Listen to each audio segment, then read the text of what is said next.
नमस्कार आदरणीय साथीहरू, हामी कोभिड-19 बहस कार्यक्रममा आइपुगेका छौँ।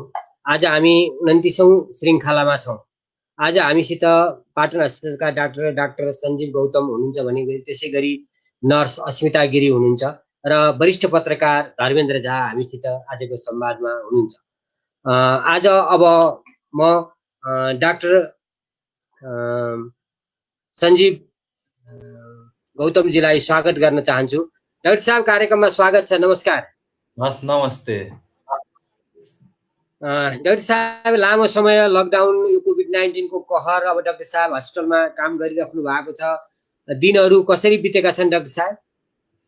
हजुर, हाम्रो अहिले पाटन हस्पिटल एउटा हब हस्पिटल भएकै कारणले हब हस्पिटल नै भयो। बिरामीहरू आइरहेका छन् है।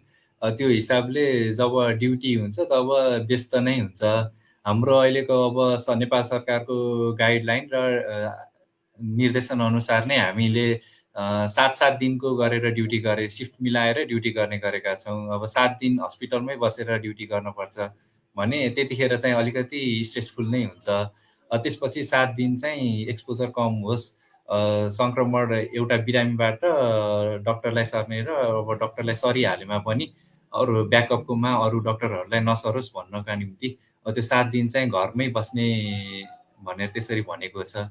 त्यो हिसाबले 7 दिन चाहिँ आराम पाइन्छ, तर काम गर्ने बेलामा चाहिँ अलिकति दुःख चाहिँ हुन्छ हुनलाई। पक्कै पनि आदरणीय साथीहरू, डाक्टर सञ्जीव गौतम पाटन हस्पिटलमा हुनुहुन्छ। मैले अघि पनि भनेको छु, उहाँलाई केन्द्रमा राखेर साथीहरूले अब प्रश्न सोध्न सक्नुहुनेछ। यहाँ हामीलाई प्राप्त भएका प्रश्नहरू अब म राख्न चाहन्छु। डाक्टर साहब, म सोझै प्रश्नमा जान्छु। शेखर शर्मा डाक्टर साहबलाई सोध्नुहुन्छ, अहिले पाटन हस्पिटलमा कोभिड-19 का बिरामी कति छन् भन्नुहुन्छ? अहिले हाम्रोमा 53 जना जति कोभिड पोजिटिभ बिरामी छन्, जुन सङ्क्रमित नै भएर भर्ना भएर बसेका छन्। त्यसमध्ये 1 जना आइसियुमा बस्नुभएको छ, सङ्क्रमित भएर भर्ना भई। उहाँको अवस्था अलिकति सिरियस नै छ।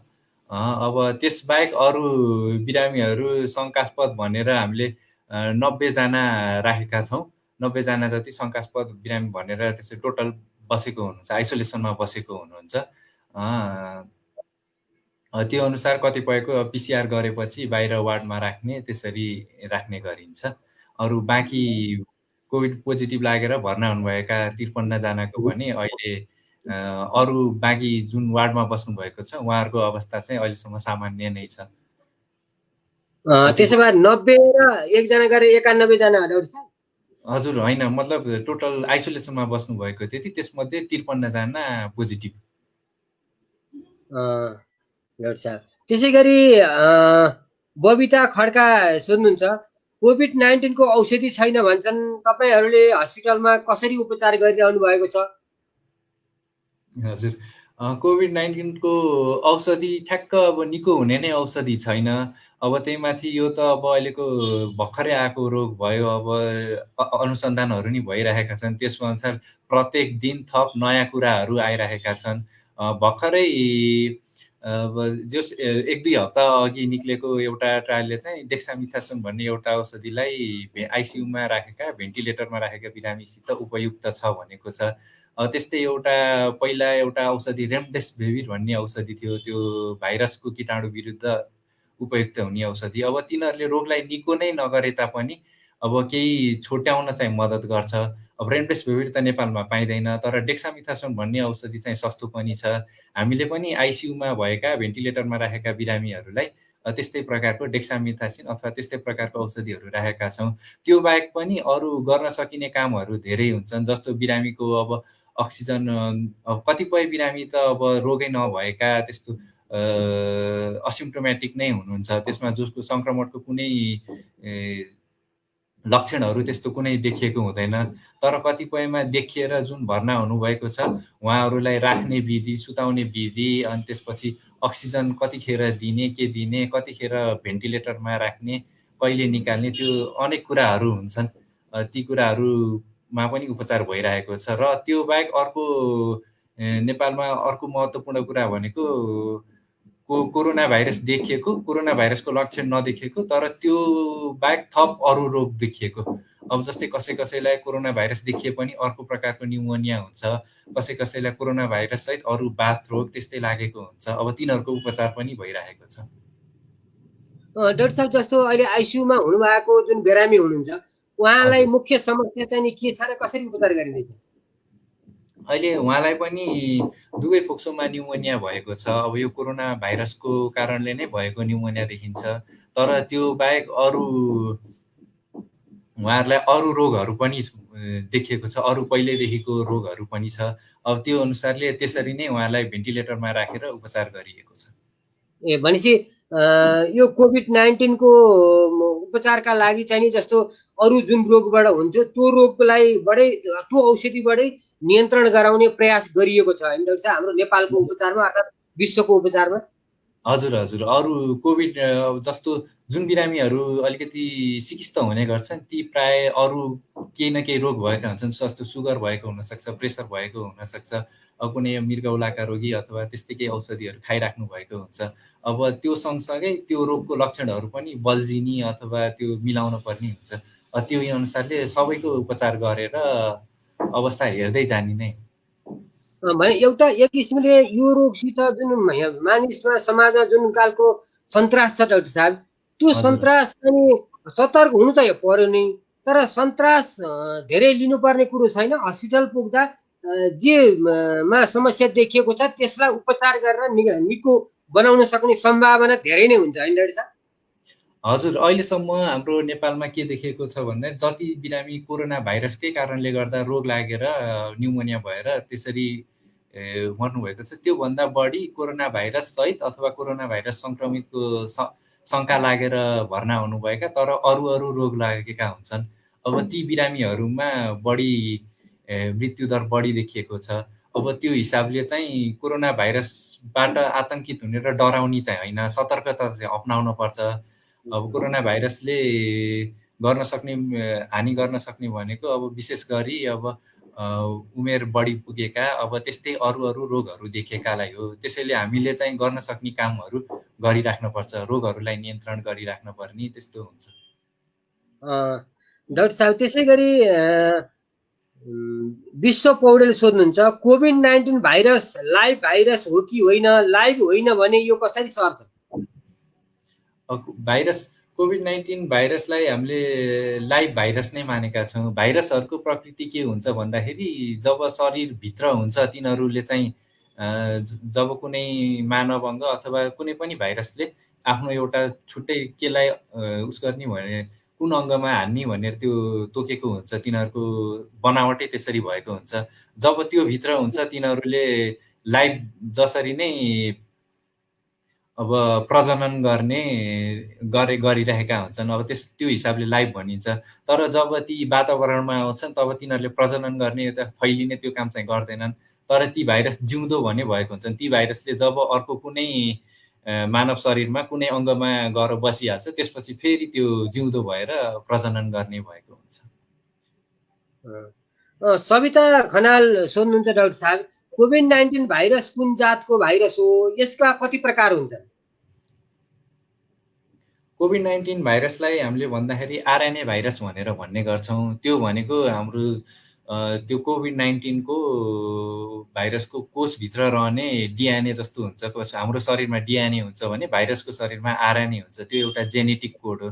त्यसैले नै भाइरसलाई आफ्नो स्वरूप दिने, कुन अङ्गमा कसरी आक्रमण गर्ने त्यो सबै स्वरूपहरू त्यसले नै प्रदान गरेको हुन्छ भाइरसको आरएनएले। र आरएनएको पनि छुट्टै भाइरसमा थुप्रै समूहहरू हुन्छन्। त्यसमध्ये कोभिड-19 भनेको कोरोना भाइरस समूहमा पर्छ। र कोरोना भाइरस भन्दैमा हामीले कोभिड-19लाई लिने गर्छौँ, तर त्यो होइन। जस्तो कोरोना भाइरसमा अरू समूह नि पर्ने गर्छ। जस्तै एउटा पहिला सन् 2003 सालतिर नि फैलिएको थियो एसियामा सार्स भनेर। सार्स पनि एउटा कोरोना भाइरस हो। त्यस्तै कोरोना भाइरसकै समूहमा तर अलिकति फरक रूपमा एउटा मर्स भन्ने हुन्छ। त्यो साउदी अरबियातिर उटहरूबाट फैलिने, मान्छेमा फैलिने रोग हो। मर्स भनिन्छ त्यसलाई। मिडल इस्ट रेस्पिरेटरी सिन्ड्रोम भनेर भनिन्छ। त्यसैले कोरोना भाइरस अहिलेको यो देखिएको कोभिड-19लाई चाहिँ कोभिड-19को भाइरसलाई कोरोना भाइरस नै हो। त्यसको नाम चाहिँ सार्स कोरोना भाइरस 2 भनेर नाम गरिएको छ। जस्तो पहिलाको चाहिँ सार्स कोरोना भाइरस भयो भने यो चाहिँ सार्स कोरोना भाइरस 2 भनिएको छ। यी दुवै एउटै परिवारमा हुन् तर दुवै एउटै चाहिँ होइनन्, अलिकति फरक छ। त्यसै गरी सबिन भेटवाल सोध्नुहुन्छ, होम क्वारेन्टाइनमा हुँदैमा कोरोना निको हुन्छ र भनेर सोध्नुहुन्छ। होम क्वारेन्टाइनमा हुँदैमा कोरोना निको हुने होइन। होम क्वारेन्टाइन भनेको कोरोना भाइरस नलाग्नलाई बसिने, आफै घरमा बसेर घरमा अरू कसैलाई नगरिकन बसिने भन्ने हो। यो हिसाबले चाहिँ कस्तो देखिन्छ भन्दाखेरि अब कोरोना सबैलाई क्वारेन्टाइनमा राख्दाखेरि अब त्यो भ्याउँदैन। अब त्यो सबैलाई खाना खुवाउनु पर्यो, सबैलाई त्यहाँ बस्ने व्यवस्था मिलाउन पर्यो। अब त्यो हिसाबले नि खर्च अलिक बढी नै हुने गर्छ। अब त्यसैले जोखिमहरू हेरेर कसैलाई होम क्वारेन्टाइनमा राखियो र घरमा यदि बस्नेले नै नियमसङ्गत रूपमा नियम पालना गरेर बस्न पर्यो। घरमा भएका अरू मान्छे, अरू जीवजन्तुबाट सकभर टाढा रहने, चाहिएसम्मको जति चाहिन्छ त्यति नजिकिने, तर त्यो बाहेक अरू बेला टाढै रहने, त्यसरी बस्नेलाई होम क्वारेन्टाइन भन्छ। त्यसले रोग निको गर्नलाई होइन कि रोग नलागोस् र लागे पनि आफ्नो परिवारमा अथवा अन्य समुदायमा नसरोस् भन्नको लागि बसिने। अब यो डाक्टर साहब, यो जुन कोभिड-19 छ, अर्थात् यो जसरी 2 सालबाट सुरु भएर यो अलिक फैलिँदै आएर यो चरणमा आयो, बाहिर रहँदा यो मृत प्राय रहन्छ, जब सेलभित्र पुग्छ यो जीवित भएर फेरि यसले आफ्नो सन्तान उत्पादन गर्न थाल्छ। भनेपछि यसलाई रोक्न सक्ने एउटा त अब विज्ञानले उपलब्ध गराउने कुरा नि हुन सक्ला, नत्र यस्ता भाइरसहरू उन्मूलन अर्थात् निर्मूल चाहिँ कसरी हुन्छन् डाक्टर साहब? भाइरसहरू उन्मूलन अथवा निर्मूल भनेको त्यो सबै भाइरस निर्मूल गर्न सकिँदैन। कुनै भाइरस निर्मूल हुन्छन्, जस्तो हामीले पोलियो भाइरस अहिले निर्मूलको चरणमा पुगेको छ। त्यस्तै पहिला स्मल पक्स भन्ने भाइरस थियो, बिफर भन्ने, त्यो निर्मूलको चरणमा पुगेको छ। तर अरू भाइरसहरू छन्, जस्तो अहिले इन्फ्लुएन्जा जुन फ्लू भन्छौँ, त्यो भाइरसलाई निर्मूल गर्न सकिँदैन। किनभने भाइरसको प्रकृति जुन आरएनए भन्नुभयो त्यो समयअनुसार बदलिँदै जाने हुन्छ। अब त्यही अनुसार अब त्यसकै विरुद्ध खोप लागेर पनि पछि केही वर्षपछि अब त्यो भाइरसको प्रकृति यति बदलिन्छ कि त्यो खोपले काम नगर्ने हुन्छ। जस्तो मान्छेलाई भाइरसै लागेछ भने पनि पछि गएर 2-3 वर्षपछि, 4-5 वर्षपछि त्यसको प्रकृति यति बदलिएको हुन्छ कि त्यो फेरि आएर मान्छेलाई लाग्न सक्ने हुन्छ। त्यो सबै भाइरसको प्रकृतिले हुन्छ। र 2-3टा भाइरस, त्यस्तो भाइरसहरू कुनै त्यस्तो उन्मूलै भइसकेका छन् भने, जस्तो यो फ्लू अनि यो कोरोना भाइरस चाहिँ प्राय उन्मूलन गर्न अलिक कठिनै पर्छ, त्यो सकिँदैन नै। त्यसको लागि कन्ट्रोल भने गर्न सकिन्छ। अब त्यसको लागि खोपहरू अहिले त भएको छैन, अनुसन्धानकै अवस्थामा छ, तर खोपहरू आविष्कार भइसकेपछि त्यो खोपहरूबाट कन्ट्रोल हुन सकिन्छ। सञ्जिता लुइटेल सोध्नुहुन्छ, हुन त अलिकति उत्तर डाक्टर साहबले पहिला नि दिनुभएको थियो, तैपनि आएको प्रश्न म राख्छु, डाक्टर साहबले यसलाई नि सम्बोधन गरिदिउँ। कोभिड-19 भाइरस कुन जातको हो, यसका कति प्रकार छन्? कोभिड-19 भाइरस अघि मैले भनिसकेँ कोरोना भाइरस जातको हो। कोरोना भाइरसका मुख्य 2 प्रकार भनेको सार्स कोरोना भाइरस र यो सार्स कोरोना भाइरस 2। अहिले कोभिड-19 गराउने भनेको सार्स कोरोना भाइरस 2 ले हो। अब यसको नि थप जानियो भने जुन आरएनएको जिनको कुरा गरेको थिएँ, अब त्यसको जिनको प्रकारहरू थुप्रै हुन्छ, बदलिँदै जाने हुन्छ। अहिले मुख्यतया 2टा प्रकारको देखिएको छ। अहिले बदलिँदै गएको भर्खरै समाचारमा 1 हप्ता जति अघि समाचारमा पढ्नुभयो होला, कोरोना भाइरस थप सङ्क्रमितको सङ्ख्या चाहिँ थप बढिएको छ भनेर त्यो प्रकार फेरिँदै जान्छ। तर अहिलेलाई भन्दाखेरि चाहिँ कोरोना भाइरस अहिलेको यो जुन कोभिड-19 गराउने भाइरस भनेको कोरोना भाइरस हो र यसको अरू प्रकार चाहिँ त्यस्तो छ। अरू प्रकार त्यस्तो छैन हैन डाक्टर साहब? हजुर, एउटै सार्सको कोरोना भाइरस 2 ले नै गराइरहेको हुन्छ। रामेश्वर दुलाल सोध्नुहुन्छ, यो भाइरस नियन्त्रण हुन नसक्नुमा विज्ञान असफल भएको? अब विज्ञान असफल भएको भन्न मिल्दैन, किनभने यो भाइरस आएको कति नै भयो, हाम्रो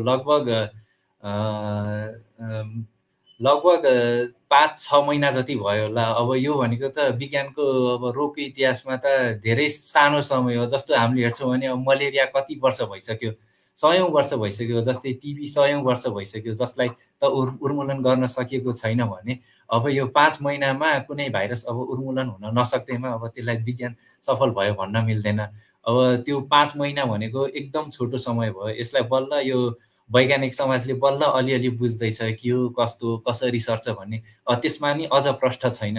अब यो समय भनेको विज्ञानको लागि धेरै छोटो नै समय हो, त्यसैले यसलाई असफल चाहिँ भन्न मिल्दैन। त्यसै गरी किरण ठकुरी सोध्नुहुन्छ, यसको भ्याक्सिन आउन कति समय लाग्छ, WHO के गरिरहेको छ? भ्याक्सिन अब धेरै ठाउँमा अब मान्छेमै ट्रायल गर्न लागि भन्ने सुनेको छ। रसियामा पनि नजिकै छ भनेको छ समाचारहरूमा। प्लस अब उसमा युकेमा अक्सफोर्ड युनिभर्सिटीबाट एउटा मान्छेमै गर्न लागि छ। अमेरिकाबाट पनि भ्याक्सिन अब मान्छेमा परीक्षण गर्न लागि भनेको छ। अब त्यो अनुसार भ्याक्सिन भन्ने कुरा एकैचोटि परीक्षण नगरिकन ल्याएर हुँदैन। पहिला त अब भ्याक्सिन ल्याउनु अगाडि भ्याक्सिन मान्छेमा दिन सुरक्षित छ कि नै त्यो प्रष्ट हुन पर्यो। मान्छेमा दिन सुरक्षित भए पनि अब भ्याक्सिनले काम गर्छ कि नै भन्ने त्यो प्रष्ट हुन पर्यो। त्यति धेरै खर्च गरेर मान्छेमा सुरक्षित नहुने अथवा काम नहुने भ्याक्सिन लगायो भने त त्यो त काम भएन। अब त्यो हिसाबले परीक्षण गरेपछि मात्रै आउँछ। अझ नर्मल्ली अरू साधारण कुरामा भन्ने हो भने भ्याक्सिन बनाउन लगभग 2-3 वर्ष नै लाग्छ। कम्तीमा पनि त्यति वर्ष लाग्छ। किन भन्दाखेरि त्यसको परीक्षण गर्नु पर्यो, त्यो विभिन्न कुराबाट अनुमति माग्न पर्यो, त्यो अनुमति मागेर मान्छेमा परीक्षण गर्नु पर्यो। तर यो कोरोना भाइरसको लागि चाहिँ सबै वैज्ञानिक समुदाय एक भएर त्यसमा विधि छिट्याउने भएको हुनाले अहिलेसम्म धेरै प्रगति भएको छ। अब जहाँसम्म 5-6 महिनामा चाहिँ कुनै न कुनै भ्याक्सिन आउने आशा चाहिँ गर्न सकिन्छ। पक्कै पनि डाक्टर साहब। त्यसै गरी रमेश कुमार सोध्नुहुन्छ, पाटन अस्पतालले कोभिड-19 को विशेष स्वास्थ्य परीक्षण कार्यक्रम केही चलाएको छ भन्नुहुन्छ? हाम्रोमा कोभिड-19 कार्यक्रममा हाम्रो हस्पिटलमा आइसोलेसनमा विभाग हुनेलाई चाहिँ PCR टेस्ट गरिन्छ। त्यो बाहेक अहिले सरकारले ल्याएको नियमअनुसार बाँकी थपको लागि गर्नुपर्ने हो गरिन्छ। त्यसै गरी विदेश जान चाहनेका लागि पैसा तिरेर गर्ने नियम पनि सिस्टम पनि ल्याएको छ। त्यो तिनै अहिलेलाई कोरोना भाइरसको रूपमा विशेष कार्यक्रम भनेका तिनै नै हुन्। त्यसै गरी विनिता वज्राचार्य सोध्नुहुन्छ, कोभिड-19 सँग कसरी बच्न सकिन्छ सजिलोसित भनिदिनुहोस् न डाक्टर साहब भन्नुहुन्छ। कोभिड-19 सित बच्नको लागि मुख्य उपाय भनेको सकभर अब घरबाट आवश्यक नभइन्जेलसम्म बाहिर ननिस्किने। बाहिर निस्के पनि हुल जतातिर हुन्छ त्यो हुल भएको ठाउँलाई अलिकति टाढै बस्ने र बाहिर निस्किनु परेमा मास्क आफूले लगाउने। जस्तो जुन मास्क भए पनि हुन्छ, तर एउटा मास्क चाहिँ लगाउनुपर्छ। मास्क लगाएर बाहिर निस्किएर आउँदा घर छिर्नु अघि र बाहिर निस्किँदा पनि सकभर हातमा सेनिटाइजर लिएर, अब आफूले बाहिरको केही छोइयो भने अब त्यो अनुसार सेनिटाइजरले हात सफा गर्ने र घर छिर्नु अघि मजाले हात धोएर छिर्ने। त्यो बाहेक आफूले के सतर्कता अप्नाउनु पर्यो भन्दाखेरि हातले अरू मान्छेलाई छोएपछि आफ्नो मुखलाई छुनु अघि सेनिटाइजरले हात धुनु पर्यो। पक्कै पनि डाक्टर साहब। त्यसै गरी अमृत कार्की सोध्नुहुन्छ, नेपालमा जसरी कोभिड-19 फैलिन थालेको छ यसको रोकथाम कसरी हुन्छ? हुन पनि डाक्टर साहब मैले हिँडेर अलिकति यसलाई व्याख्या गरेँ यही प्रश्नलाई। अब सुरुमा केही 2 अङ्कको थियो, 3 अङ्कको थियो, हुँदाहुँदै यो जसरी बढ्दै गएको छ अब एकातिर परीक्षणको त्यस्तो धेरै ठुलो दायरा बनाएको जस्तो पनि देखिँदैन। हुँदाहुँदै अब सार्वजनिक यातायात र स्कुल खुलेका छैनन्, नत्र अरू सबै मान्छेहरूको गतिविधि बढिसक्यो। अब यो यस्तो द्रुत गतिमा बढिराखेको छ कि अब यो कसरी हुनसक्छ? डाक्टर साहब किन भन्दा अहिले डाक्टर साहबले भनि पनि सक्नु भएको छ 7 दिनसम्म त्यही कोभिडकै बिरामीसित सँगसँगै बसेर गर्न पर्ने त्यो एक किसिमको तनाव, मानसिक शारीरिक सबै किसिमको उपचार लगायतका सबै जुन किसिमको तनावबाट डाक्टर साहबहरू गुज्रिरहनु भएको छ र यसलाई अलि सजिलोसित मान्छेले यसरी गर्न सकिन्थ्यो भन्ने कुनै त्यस्तो उपायहरू डाक्टर साहबलाई यो गरेको कामले पनि आएको छ? यसको अलिकति व्याख्या पनि गरिदिनुहोस् न डाक्टर साहब। हजुर, अब बिस्तारै अब खोल्न त अब पर्ने नै हुन्छ। जसै सधैँभर बन्द गरेर पनि सकिँदैन। अब नेपालमा अब हाम्रो स्थिति कस्तो छ भन्दाखेरि अब खोलेर जसरी PCR परीक्षणको दायरा बढाउन पर्ने थियो, अब त्यो विविध कारणले अब त्यो बढाउन सकिएको पनि छैन। अब त्यो दायरा भनौँ एक प्रकारले खुम्चिएको छ। तर एक हिसाबमा नेपालमा चाहिँ के भाग्यमानी पनि छ भन्दाखेरि जति कुरा अब हामीले हेऱ्यौँ भने बाहिरको देशमा कतिलाई रोग लागेको छ र कतिको मृत्युदर भएको छ त्यो हेऱ्यौँ भने नेपालमा कम देखिन्छ। नेपाललाई त्यसमा चाहिँ नेपालको उमेर बनोटले पनि, जस्तो नेपालमा अब वृद्धको उमेर धेरै सानो छ। जस्तो जुन यो 20 देखि 20 देखि 30 वर्षका उमेरका युवाहरूको उमेर बढी छ। अब त्यो हिसाबले पनि मृत्युदरमा कम भएको देखिन्छ। अब त्यसबाहेक अरू सरकारले अब खोल्ने नै हो भने सङ्क्रमणको लागि न्यूनीकरण गर्नु, जोखिम न्यूनीकरण गर्नको लागि अब सबैलाई मास्कको व्यवस्था गर्ने, अनि त्यसपछि ठाउँ ठाउँमा सेनिटाइजरहरू राख्ने, त्यसपछि सार्वजनिक स्कुलहरू अथवा कुनै अलिकति मान्छे हुल हुने ठाउँ खोल्न परेमा त्यसमा सोसियल डिस्टेन्सिङको जुन दूरी मेन्टेन गर्न, दूरी कायम गर्नुपर्ने हुन्छ, त्यो दूरीको लागि चाहिँ अलिकति स्ट्रिक्ट नै, अलिकति कडाइका साथ नै लागू गर्नुपर्ने देखिन्छ। त्यो अहिले खासै त्यस्तो कडाइका साथ अब त्यो तरकारी किन्दा यताउता त्यस्तो दूरी कडाइका साथ लागू भएको देखिँदैन। त्यसमा अब समुदाय स्तरबाट, अब नागरिक स्तरबाट र सरकारी स्तरबाट, हरेक स्तरबाट त्यो दूरी चाहिँ कडाइका साथ गर्नुपर्ने हुन्छ। पक्कै पनि डाक्टर साहब, अब यसको यो जुन यो कोभिड-19 जुन परीक्षण हुन्छ नि डाक्टर साहब, अब यो परीक्षणलाई अलि बढाउन यो हामीसित परीक्षणको ल्याबको चाहिँ नि अभाव हो कि, अर्थात् यो किट भनिन्छ, अब त्यो किट भनेको नि के हो त्यो थाहा छैन। अब किटको अभाव हो कि, अर्थात् नेपाल सरकारले यसमा अलि सजिलोसित गर्न सक्ने भने हाम्रो आर्थिक अवस्था, किनभने सरकारलाई एउटा सबैजना मान्छेले गुनासो गर्ने कुरो त रहन्छ नै, तर त्यो नसकिराख्नुको पछाडिको कारण चाहिँ नि हाम्रो आर्थिक अवस्था अर्थात् विश्वमा नै यो एक किसिमको सबैको माग पूर्ति नभएको कारणले हो कि के जस्तो लाग्छ डाक्टर साहब? किनभने यसमै काम गरिराख्नु भएको, यही खतरासितै भिडिराख्नु भएको डाक्टर साहबलाई कसरी हेरिराख्नु भएको छ यो विषयलाई? अब सरकारले यसरी पिसिआर सबै कहाँ पुर्याउन नसक्नुमा विविध कारण छन्। हुन त अब हेर्ने नै हो भने कतिपय अब युके, अमेरिकामा पनि सरकारले पहिला पुर्याउन सकिरहेको थिएन। जस्तो युकेमा त अब टेस्टिङको क्राइटेरिया नै टेस्टिङको क्राइटेरियामा नै कसैलाई स्यास्या नभइन्जेलसम्म नगर्ने भनेर सुरुमा किटको, रिएजेन्टको अभावले त्यस्तो गरेको थियो। अब विकसित देशहरू नै त्यसरी चुकेका छन् भने हाम्रो सरकारले नसक्नु स्वाभाविकै हो। तर त्योभन्दा पनि अरू जस्तो खर्च हुन्छ, एउटा बिरामीको पिसिआर गराउनलाई अब 4-5 हजार लाग्ने हुन्छ। अब त्यो सबैलाई गराउन चाहिँ सकिँदैन, तर हेरेर त्यसको दायरा बढाएर अब त्यसलाई निजी क्षेत्रलाई पनि इन्भल्भ गरेर अब चाहिने मान्छेलाई पिसिआर चाहिँ दिन पर्छ नै सरकारले। त्यो नदिन्जेलसम्म सङ्क्रमणलाई नियन्त्रणमा राख्न चाहिँ अलि गाह्रै नै पर्छ। भने अब सरकारले अहिले जस्तो पाटन हस्पिटलमा जुन परीक्षण गरिएको छ अर्थात् किट लगायतका, त्यो पाटन हस्पिटलको आफ्नै व्यवस्थापन हो अर्थात् नेपाल सरकारको व्यवस्थापन हो डाक्टर साहब?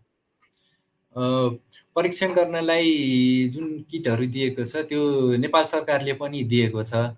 अब त्यसबाहेक अरू विभिन्न सङ्घ संस्थाबाट जुन सहयोगको स्वरूप आएका किटहरू छन् त्यो किट पनि प्रयोग भएको छ। सविता भट्टराई सोध्नुहुन्छ, कोभिड-19 2022 सम्म रहन्छ भन्ने WHO को भनाइ छ, यसको तयारी कसरी गर्ने डाक्टर साहब भन्नुहुन्छ? अब कोभिड-19 जहाँसम्म मलाई लाग्छ यो 2022 भन्दा पनि अलि लामै समय रहन्छ। कुन बेलासम्म त्यो पेन्डेमिककै अब यो महामारीकै रूपमा कति बेलासम्म रहन्छ भन्ने कुरा हो। त्यसपछि एक न एक दिन अब त्यो कन्ट्रोलमा आएर, जस्तो हामीले अरू रोगहरू देख्ने गर्छौँ, जस्तो टाइफाइड देख्छौँ, जस्तो अरू यो सामान्य इन्फ्लुएन्जा नै देख्छौँ र सामान्य रुगाखोकी नै देख्ने गर्छौँ। अब जस्तै सामान्य टिभी नै देख्ने गर्छौँ, अब क्षयरोग नै देख्ने गर्छौँ। त्यही हिसाबले पछि चाहिँ अब सबै मानिसमा देखिने त्यसरी नै हुँदै जानेछ। अहिलेको लागि महामारीमा छ। अब यो महामारीमा अब बिस्तारै WHO ले भने जस्तै अब 2022-23 सम्म रहला। अब त्यसको लागि कतिन्जेलसम्म रहन्छ भन्ने कुरा त कति बेरसम्ममा अब हामीले खोप ल्याएर, खोपले अब वैज्ञानिकहरूले खोप ल्याएर सबै सामु पुर्याउन सक्छन् भन्नेले नै निर्धारण गर्छ। त्यसै गरी इन्द्र कुमार सोध्नुहुन्छ, अहिलेको अवस्थामा स्वास्थ्य क्षेत्रमा काम गर्ने डाक्टर नर्स सुरक्षित छन् भन्नुहुन्छ? डाक्टर नर्स सुरक्षित एक हिसाबले छैनन् नै भन्नुपर्छ। किनभने एक डाक्टर नर्स भनेको एउटा उच्च जोखिम क्षेत्र नै हो अहिलेको कोरोना भाइरसको लागि। अरू यहाँ मात्रै होइन, अरू देशहरूमा पनि के देखिएको छ भन्दाखेरि धेरैजसो सङ्क्रमण हस्पिटलमा फैलने डाक्टर नर्सहरूको माध्यमबाट अथवा एक बिरामीबाट अर्को बिरामीको माध्यमबाट हस्पिटलबाट सङ्क्रमण फैलने देखिएको छ। अब नेपालको अबको चरणमा पनि अब त्यो सङ्क्रमणलाई जोखिमलाई नियन्त्रणमा ल्याउनु चुनौती हुन्छ। अब किनभने एउटा डाक्टरलाई सङ्क्रमण भयो भने अब त्यही डाक्टरले अरू कुनै स्वास्थ्य कर्मचारी अरूलाई अरू त्यही डाक्टरसित नजिकमा काम गरेका र त्यो सिफ्टमा भएका सबैलाई लाग्ने जोखिम हुन्छ। अब सबैलाई क्वारेन्टाइनमा राख्नु पर्यो अथवा त्यसरी नै सबैलाई सिल हुने त्यस्तो अवस्था आएको हुन्छ, अहिले पनि आइरहेको छ कतिपय अस्पतालमा। अब त्यसरी स्वास्थ्य एकातिर कोरोना भाइरसको बिरामी बढेर जाने, अर्कोतिर स्वास्थ्य क्षेत्रका डाक्टर नर्सलाई लाग्दै जाने हो भने त्यसले धान्न नसक्ने अवस्था चाहिँ त्यसरी आउने देखिन्छ। त्यो क्षेत्रमा चाहिँ अलिकति होस पुर्याएरै काम गर्न पर्ने हुन्छ। एउटा त समग्र स्वास्थ्य कर्मचारीहरूलाई पिपीको कुरा भयो, अब त्यो अहिले चाहिँ पाइराखेकै छौँ, अब त्यसलाई अझै सुनिश्चितताका साथ लागू गर्न पर्यो। नर्मल अरू कोरोना भाइरसलाई मात्रै हेर्ने होइन कि नर्मल ओपिडीमा पनि अब पिपीको व्यवस्था पुर्याउन पर्ने हुन्छ। सरकारले होस पुर्याएरै सबैलाई पिपीको व्यवस्था गर्न पर्ने हुन्छ। अब त्यसबाहेक पनि अब सरकारले यसको निम्ति कुनै स्वास्थ्य कर्मचारी अथवा कुनै हस्पिटलको यसरी कुनै विभागमा लगाइहालेमा के गर्ने भनेर कुनै एउटा प्लान त्यस्तो चाहिँ ल्याउन पर्ने हुन्छ, योजना कुनै चाहिँ सरकारले ल्याउन पर्ने। पक्कै पनि डाक्टर साहब, यहाँको महत्त्वपूर्ण समय र यहाँ हामीलाई सोध्ने जुन श्रोताहरू हुनुहुन्छ उहाँहरूलाई महत्त्वपूर्ण उत्तर दिनुभयो। किनभने डाक्टर साहब कोभिड-19 को मुख्य रोगीसित दैनिक रूपले काम गरिराख्नु भएको डाक्टरसित आज हामीले साक्षात्कार गर्न पाएका छौँ र त्यो साक्षात्कारलाई हामीले सबैमा चाहिँ पुर्याउन पाएका छौँ। डाक्टर साहब, अब अन्त्यमा के भन्न चाहनुहुन्छ?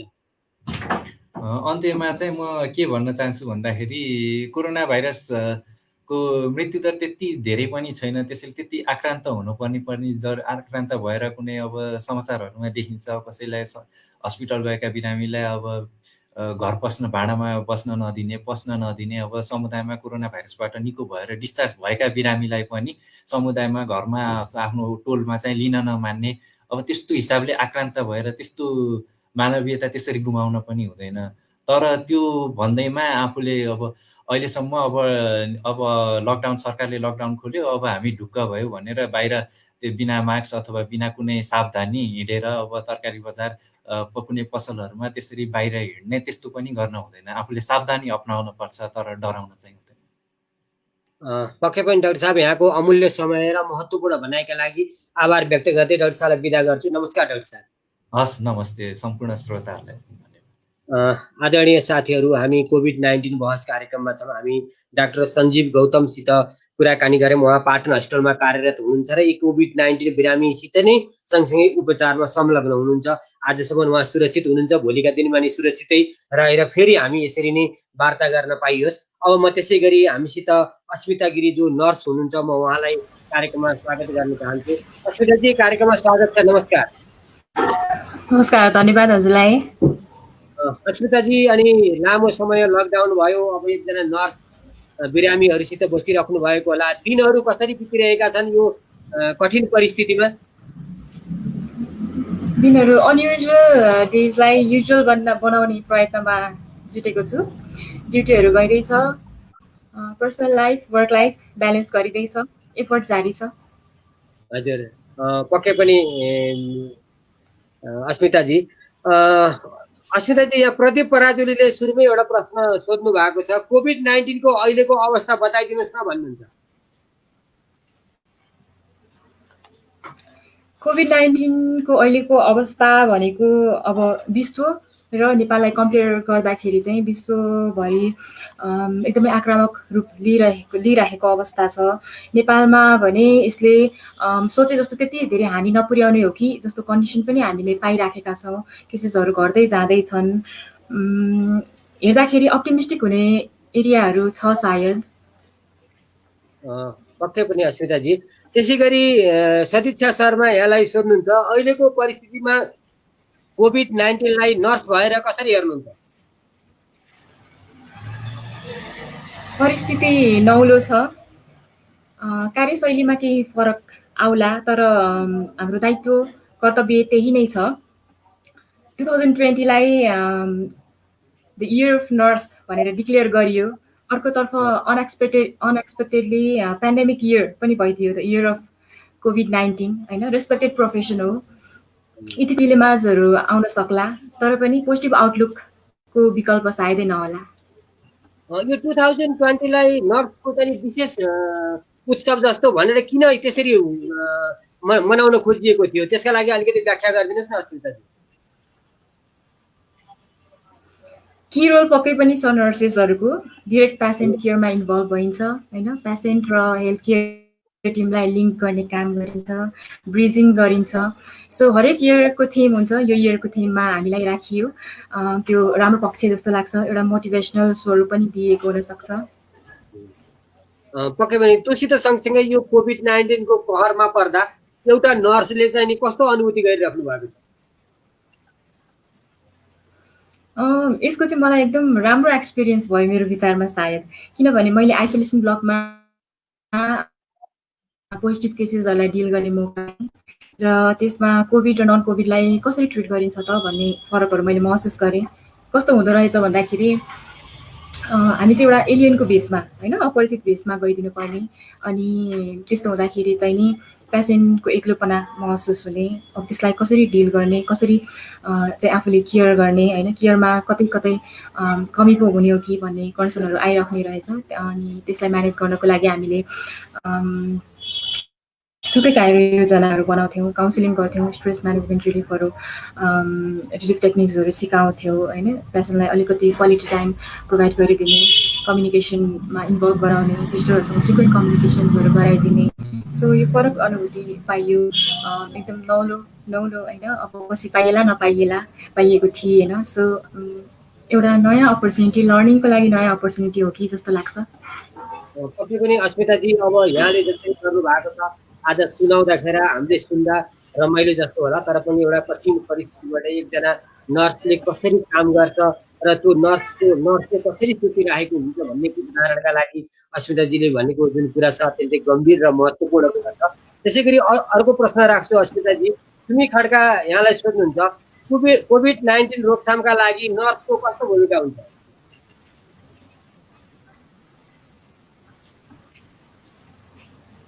यसमा अब नम्बर 1 हाम्रो की रोल हुन्छ भनेर मैले मेन्सन गरिसकेँ, किन पनि मेन्सन गरिसकेँ। र नम्बर 2 मा हाम्रो भेराइटी रोल्स हुन्छ, किनभने हामी पेसेन्टले गर्दाखेरि चाहिँ होलिस्टिक अप्रोचमा जान्छौँ। त्यो भनेको पेसेन्टको एउटा फिजिकल यसलाई मात्रै डिल नगरेर इन्टायर एस्पेक्टहरू, जस्तै फिजिकल, इमोसनल, स्पिरिचुअल सबै एस्पेक्टहरूलाई हामीले डिल गर्नुपर्ने हुन्छ।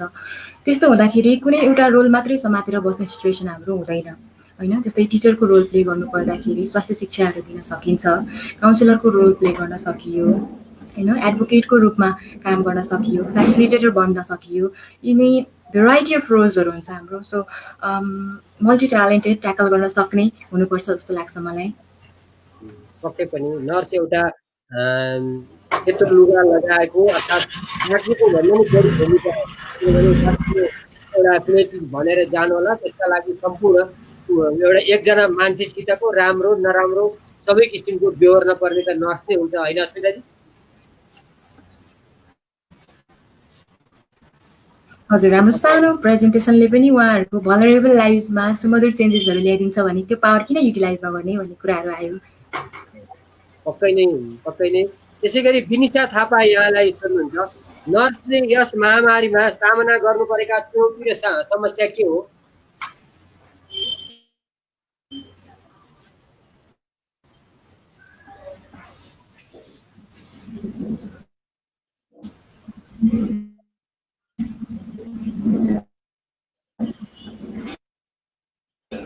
समस्याहरू सोध्नुभयो, समस्याहरू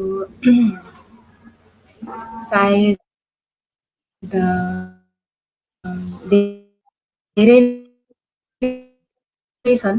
मैले व्यक्तिगत देखेको चाहिँ हाम्रो स्टाफ र पेसेन्ट रेसियो नमिलिदिनुले गुमाएको हो कि जस्तो महसुस हुन्छ। त्यस्तै गरेर यो हाम्रो नर्सेसको पपुलेसनमा म्याक्सिमम् फिमेल पपुलेसन्सहरू भएको कारणले होइन, मदरहुड इस्युजहरू भयो, मेन्स्ट्रुएसनको बेलामा प्रब्लम्सहरू हुने, त्यस्तै गरेर घर परिवारको होइन क्वारेन्टाइनमा पर्दाखेरि अब त्यति आइसोलेसन फेस गर्नु पर्यो, समस्याहरू पनि देखिरहेको छ। र अर्को प्रब्लम्स भनेको रिसोर्सेसहरू होइन, ह्युमन रिसोर्सेसको कुरा आयो, प्लस मर्टलिटी रिसोर्सेसहरू पनि अलिकति कतै कमी भएको हो कि जस्तो पनि महसुस हुन्छ। सायद यिनै समस्याहरू हुन्। पक्कै पनि। त्यसै गरी प्रतिमा घिमिरे यहाँलाई सोध्नुहुन्छ, यस्तो महामारीमा बिरामीको सेवा गर्ने नर्सलाई कस्तो सुविधा दिनुपर्छ?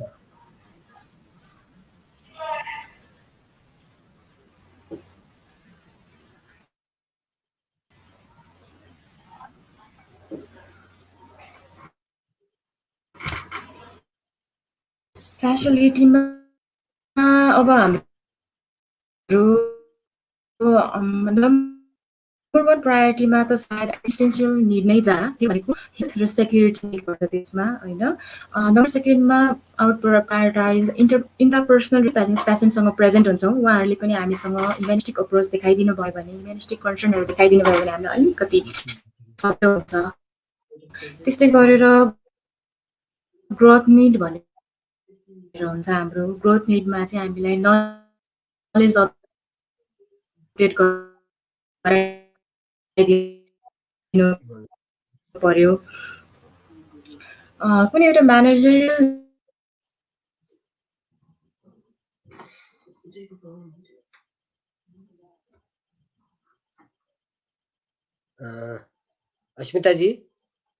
अस्मिताजीको नेट स्लो भइराखेको छ।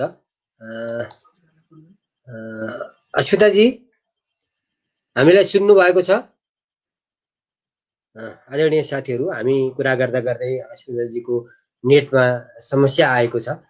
यो हाम्रो प्राविधिक गडबडी समय समयमा भइ पनि राखेको छ। अब फेरि अर्कोमा आउनु भएको छ, म उहाँलाई फेरि गर्छु। अस्मिताजी सुन्नु भएको छ? हजुर सर, हजुर। त्यसै गरी गणेश खत्री यहाँलाई सोध्नुहुन्छ, कोभिड-19 को यो महामारीमा समाजले स्वास्थ्य कर्मीलाई हेर्ने नजर कस्तो छ?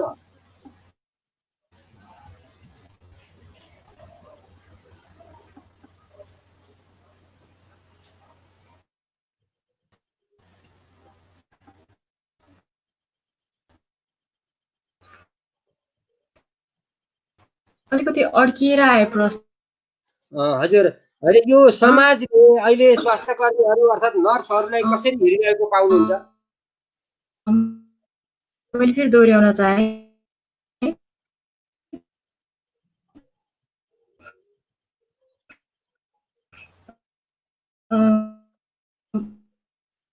हजुरले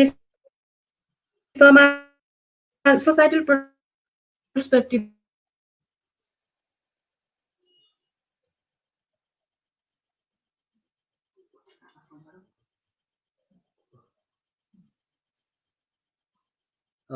फेरि रोकिएको छ। आदरणीय साथीहरू, हामी अस्मिता गिरी जो नर्स हुनुहुन्छ उहाँ यसैसित कार्यरत र एउटा परिपक्व सबै किसिमले कुराहरू बुझेर आफ्ना कुराहरू भन्न गर्न सक्ने काम गरिराख्नु भएको एकजना नर्सका हामी कुरा सुन्दैछौँ र त्यही सुन्ने क्रममा प्राविधिक गडबडी आएको छ, जसका कारणले हामी प्रत्यक्ष सबै कुराहरू गर्न सकिरहेका छैनौँ। तर पनि हामी फेरि पुनः प्रयासमा पनि छौँ, किनभने हामी अहिले हाम्रो समय सकिएको छैन। म फेरि उहाँलाई अस्मिताजी मैले सोधेकै प्रश्नको फेरि उत्तर दिन सक्नुहुन्छ? बुझिएको छ मेरो प्रश्न?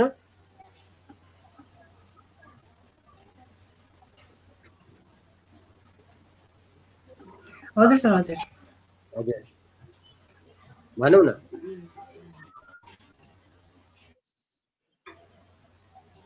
समाजले स्वास्थ्य कर्मीलाई अर्थात् नर्सलाई कस्तो नजरले हेरेको पाउनुहुन्छ?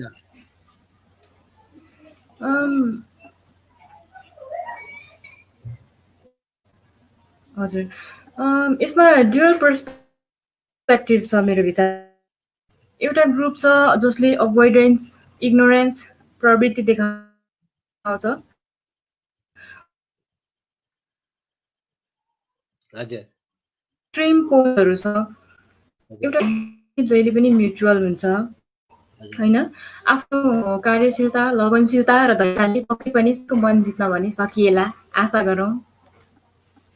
पक्कै पनि अहिले डाक्टर साहबले पनि भनेर जानुभएको थियो कि लास्टमा, किनभने अब समाजले एउटा डाक्टर, एउटा नर्स हस्पिटलमा बस्छ, उसले रोगै लिएर आउँछ भन्ने खालको पनि हुने कुरो भएन, किनभने फेरि उपचार गर्न पर्दा त्यही हस्पिटलमा जो पनि पुग्नु पर्ने हुन्छ। त्यसका लागि सकारात्मक रूपले समाजले लिनुपर्ने कुरा कस्तो देख्नुहुन्छ यहाँ?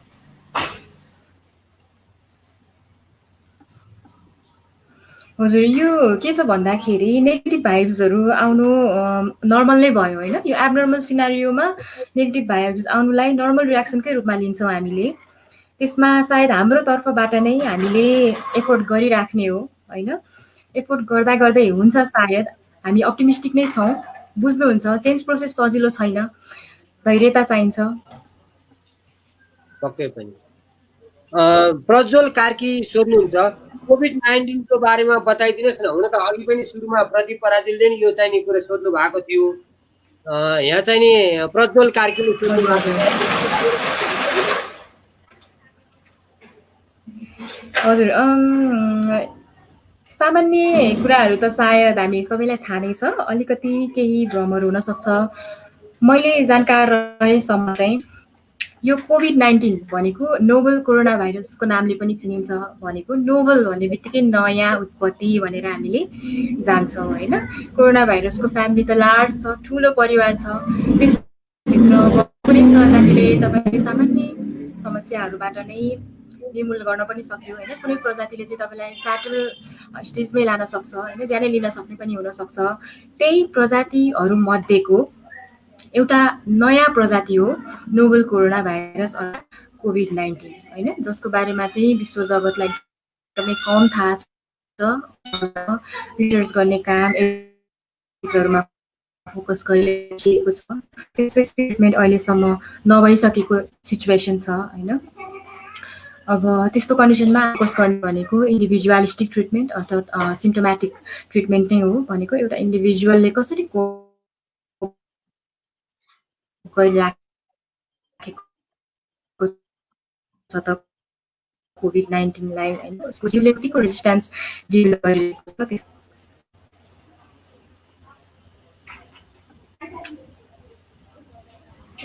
पक्कै पनि।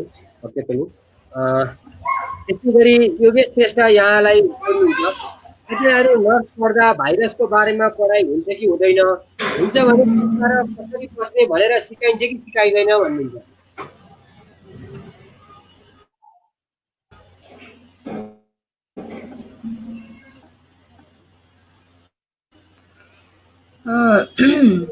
त्यो अब भाइरसको स्टडी भनेपछि भाइरोलोजीतिर गयो होइन। अब अर्को कुरा के छ भन्दाखेरि भाइरोलोजी भनेको एउटा सब स्पेसियालिटी अफ माइक्रोबायोलोजी अर्थात् माइक्रोबायोलोजीको ब्रान्चभित्र पर्यो। सो माइक्रोबायोलोजी चाहिँ हामीले करिकुलममा पढ्नुपर्छ, करिकुलर सब्जेक्ट नै हुन्छ हाम्रो। अनि अर्को आयो प्रिभेन्सनको कुराबारे। त्यसमा हामीले इन्फेक्सन प्रिभेन्सन भनेर एउटा होल युनिट नै पढ्नुपर्छ र प्रिभेन्टिभ एस्पेक्ट्समा चाहिँ हामीले त्यही स्ट्यान्डर्ड प्रिकसन्सहरू, युनिभर्सल प्रिकसन्सहरू, पिपिई डनिङ डफिङ कसरी गर्ने, ह्यान्ड हाइजिन कसरी मेन्टेन गर्ने होइन, भ्याक्सिनेसन्सको कुराहरू आउँछ। कम्युनिटी मेडिसिनमा चाहिँ ट्रान्समिसनको चेन कसरी ब्रेक गर्ने होइन, यी सम्पूर्ण कुराहरू चाहिँ यो इन्टिग्रेटेड फर्ममा हामीले कतै न कतै कुनै इयरमा प्राथमिकताको रूपमा राखेरै पढेका हुन्छौँ। अब अहिलेको नयाँ इमर्जिङ डिजिजेसहरू बारे अपडेट नहुनु छुट्टै कुरा भयो होइन, अपडेट हुनु जरुरी पनि छ। एक्जिस्टिङ भाइरसेसहरूको बारेमा चाहिँ हामीले पढेका हुन्छौँ र त्यसलाई जेनरलाइज गर्न पनि मिल्छ कतिपय उपाय विधिहरू। पक्कै पनि। त्यसै गरी गङ्गा चापागाई सोध्नुहुन्छ, सायद उहाँ पनि नर्स नै हुन सक्नुहुन्छ। एक नर्सका रूपमा अहिले कोभिड-19 को बिरामीको सेवामा रहेका नर्स साथीहरूलाई के भन्न चाहनुहुन्छ? एकदमै सान्दर्भिक क्वेसन जस्तो लाग्यो मलाई यो। सो मेरो कलिग्सहरूलाई चाहिँ हामी फ्रन्टलाइनर्सहरूलाई भाइकारियस ट्रमा हुने चान्सेस एकदमै म्याक्सिमम हुन्छ होइन। त्यो भाइकारियस ट्रमा भनेको चाहिँ हामीले फ्रन्टलाइनर्सहरूले जब पेसेन्टलाई डिल गर्छौँ उनीहरूको ट्रमा हामीमा इन्टर्नलाइज हुन पुग्छ होइन। यसरी इन्टर्नलाइज हुँदाखेरि चाहिँ हामीले इमोसनल सिम्टम्सहरू, बिहेभियरल सिम्टम्सहरू डिस्प्ले गर्न सक्छौँ। फर इक्जाम्पल इरिटेबल भइदिने, सब्सटेन्स अब्युज गरिदिने होइन, निन्द्रा नलाग्ने अथवा बेसी नै निन्द्रा लाग्ने, हाम्रो एपेटाइट प्याटर्नमा चेन्ज हुने, यस्ता खालका सिम्टम्सहरू हामीले डिस्प्ले गर्न सक्छौँ। के गर्नु पर्यो भन्दाखेरि यो प्रब्लम्सहरूबारे अवेर भइदिनु पर्यो र इनकेस डिस्प्ले गरिन्छ भने समयमै हामीले साथीहरूलाई, ट्रस्टेड पर्सनलाई भेन्टिलेट गर्ने हो कि प्रोफेसनलको हेल्प सिक गर्ने हो कि एकअर्कालाई कसरी मोटिभेट गर्ने त्यो बारेमा छलफल गर्ने हो कि यो कुराबारे हामी अलिकति केयरफुल हुनुपर्छ। त्यस्तै गरेर बर्नआउट सिन्ड्रोम, अघि मैले स्टाफ स्कार्सिटीको कुराहरू गरेँ, वर्कलोडको कुराहरू गरेँ होइन, बर्नआउट सिन्ड्रोम हुनसक्छ, त्यसमा पनि हामीले ख्याल गर्नुपर्ने हुन्छ। र अर्को कुरा भनेको चाहिँ अघि पनि मैले मेन्सन गरेँ, हाम्रो यदि मिठो बोलीले पेसेन्टको लाइफमा चेन्जेस ल्याउँछ भने होइन, पेसेन्टसँग कन्सर्न्ड मानिसहरूसँग, कम्युनिटीसँग, सोसाइटीसँग सबैसँग हामीले डिरेक्ट इन्टरेक्सन गर्ने हुनाले यदि त्यो पावर हामीमा छ भने युटिलाइज गरौँ। आफ्नो मेन्टल हेल्थ प्लस पेसेन्टको साइकोलोजिकल हेल्थलाई पनि हामीले चाहिँ केयर गरिदिउँ, नाच्दिउँ, अप्टिमिस्टिक हौँ भनेर भन्न चाहिँ म चाहन्छु। पक्कै पनि अर्चनाजी अत्यन्तै महत्त्वपूर्ण कुरा यहाँले भन्नुभएको छ। हामीले निर्धारित गरेको समय लगभग अब सकिन पनि लागेको छ। धेरै महत्त्वपूर्ण कुरा र धेरै नर्सहरूलाई पनि अर्थात् बिरामीहरूलाई पनि अर्थात् यहाँ सुनिरहनुभएका धेरै मानिसहरूलाई धेरै कुरा स्पष्ट पारिदिनु भएको छ। अब अन्त्यमा के भन्न चाहनुहुन्छ? अन्तमा एभ्रिथिङ इज टेम्पोररी भन्छन् होइन, पर्मानेन्ट केही पनि छैन। It has an end, it has to end. So सबैले सबैलाई सहयोग गरौँ, सबैले सबैलाई माया गरौँ, मिलेर अघि बढौँ, हातेमालो गरौँ। शुभकामना छ हामी सबैलाई, राम्रो दिनको प्रतीक्षा गरौँ भन्न चाहन्छु। पक्कै पनि, किनभने हामीलाई जसरी यहाँले समय दिएर जुन खालका नर्सलाई एउटा परिरहेका समस्या र नर्सले एउटा गुज्रिरहेको जे काम गरेर गुज्रिरहेका छन् ती गुज्रिरहेको परिस्थितिका लागि पनि अत्यन्तै सहजताका साथ अत्यन्तै उत्साहवर्धक रूपले यहाँले हाम्रो कार्यक्रम मार्फत आफ्ना कुराहरू राखिदिनु भयो। अब यहाँलाई बिदा गर्न चाहन्छु, यहाँ हाम्रो समय सकिएको छ। नमस्कार। नमस्कार, धन्यवाद हजुरलाई। आदरणीय साथीहरू, हामी डाक्टर नर्ससितको संवाद हाम्रो पुरा भएको छ। अब हामी पत्रकारसित संवाद गर्नेछौँ र पत्रकार साथीसित हामी जोडिने क्रममा पनि छौँ। कोभिड-19 बहस हामी 77 साल वैशाख 1 गतेदेखि हामीले प्रारम्भ गऱ्यौँ। नेपालमा कोभिडको एक किसिमको एकैचोटि नेपाल सरकारले लकडाउन पनि र यसका लागि उपचारको प्रबन्धहरू पनि लगायतका कामहरू गरेर यो लकडाउनलाई चाहिँ लकडाउन लगायत कोभिडलाई नेपाल सरकारले एउटा व्यवस्थापनको बाटो दियो। हाम्रो वरिष्ठ पत्रकार, नेपाल पत्रकार महासङ्घका पूर्व सभापति आदरणीय व्यक्तित्व धर्मेन्द्र झा आइसक्नु भएको छ। म कार्यक्रममा स्वागत गर्न चाहन्छु। धर्मेन्द्रजी नमस्कार। धन्यवाद। हजुर, यो लामो समय लकडाउन भयो, विभिन्न किसिमका यो कोभिड-19 को कहर अहिलेसम्म पनि छ, कसरी दिनहरू बिताउनु भएको छ, के गर्नु भएको छ बताइदिनुहोस् न। होइन, अब खासै अब त्यस्तो नियोजित ढङ्गमा त केही पनि छैन। अब लकडाउनले गर्दाखेरि घरमै प्राय बसिने गरिएको छ र केही कामहरू घरबाटै हुने गरेको छ र यही अब लेखपढ गर्ने काम, हामीले जानेको काम त्यही हो। लेखपढ गर्ने काम, आर्टिकल लेखहरू लेख्ने काम, अलिकति एक दुईवटा पेन्डिङका किताबहरू बाँकी थिए, ती किताबहरू हेर्ने काम गरिएको छ र यहीँबाट के छ भने केही पेसागत कुराहरू, केही मेनुअल बनाउने कामहरू, तालिमका मेनुअल बनाउने कामहरू पनि यहीँबाट गरिएको छ। यसरी नै समय बित्यो भनौँ न, अहिलेसम्म त्यसरी नै बितेको छ। साथीहरूसँग छलफल यसरी नै अहिले जसरी हामी छलफल गरिरहेका छौँ, यसरी नै जुम मिटिङहरू, छलफलहरूमा भाग लिने गरेको छु, वेबिनारहरूमा भाग लिने गरेको छ। यसरी नै टाइम बितेको छ। अहिले पत्रकारहरूको अवस्था कस्तो छ? बसन्त भट्टराई सोध्नुहुन्छ। होइन, पत्रकारहरूको अवस्था कस्तो छ भन्दा पनि पत्रकारहरू जोखिममा छन्। पत्रकारहरू अहिले तत्कालको कुरा गर्ने हो भने पत्रकारहरू दुई खालले जोखिममा परेका छन्। एक त यो कोरोनाको प्रभाव छँदैछ, कोभिडको प्रभाव छँदैछ। पत्रकारहरूले समाचार सङ्कलन गर्ने सन्दर्भमा उहाँहरूले जोखिम भोग्नु परेको अवस्था छ, सबैलाई थाहा छ हामीलाई।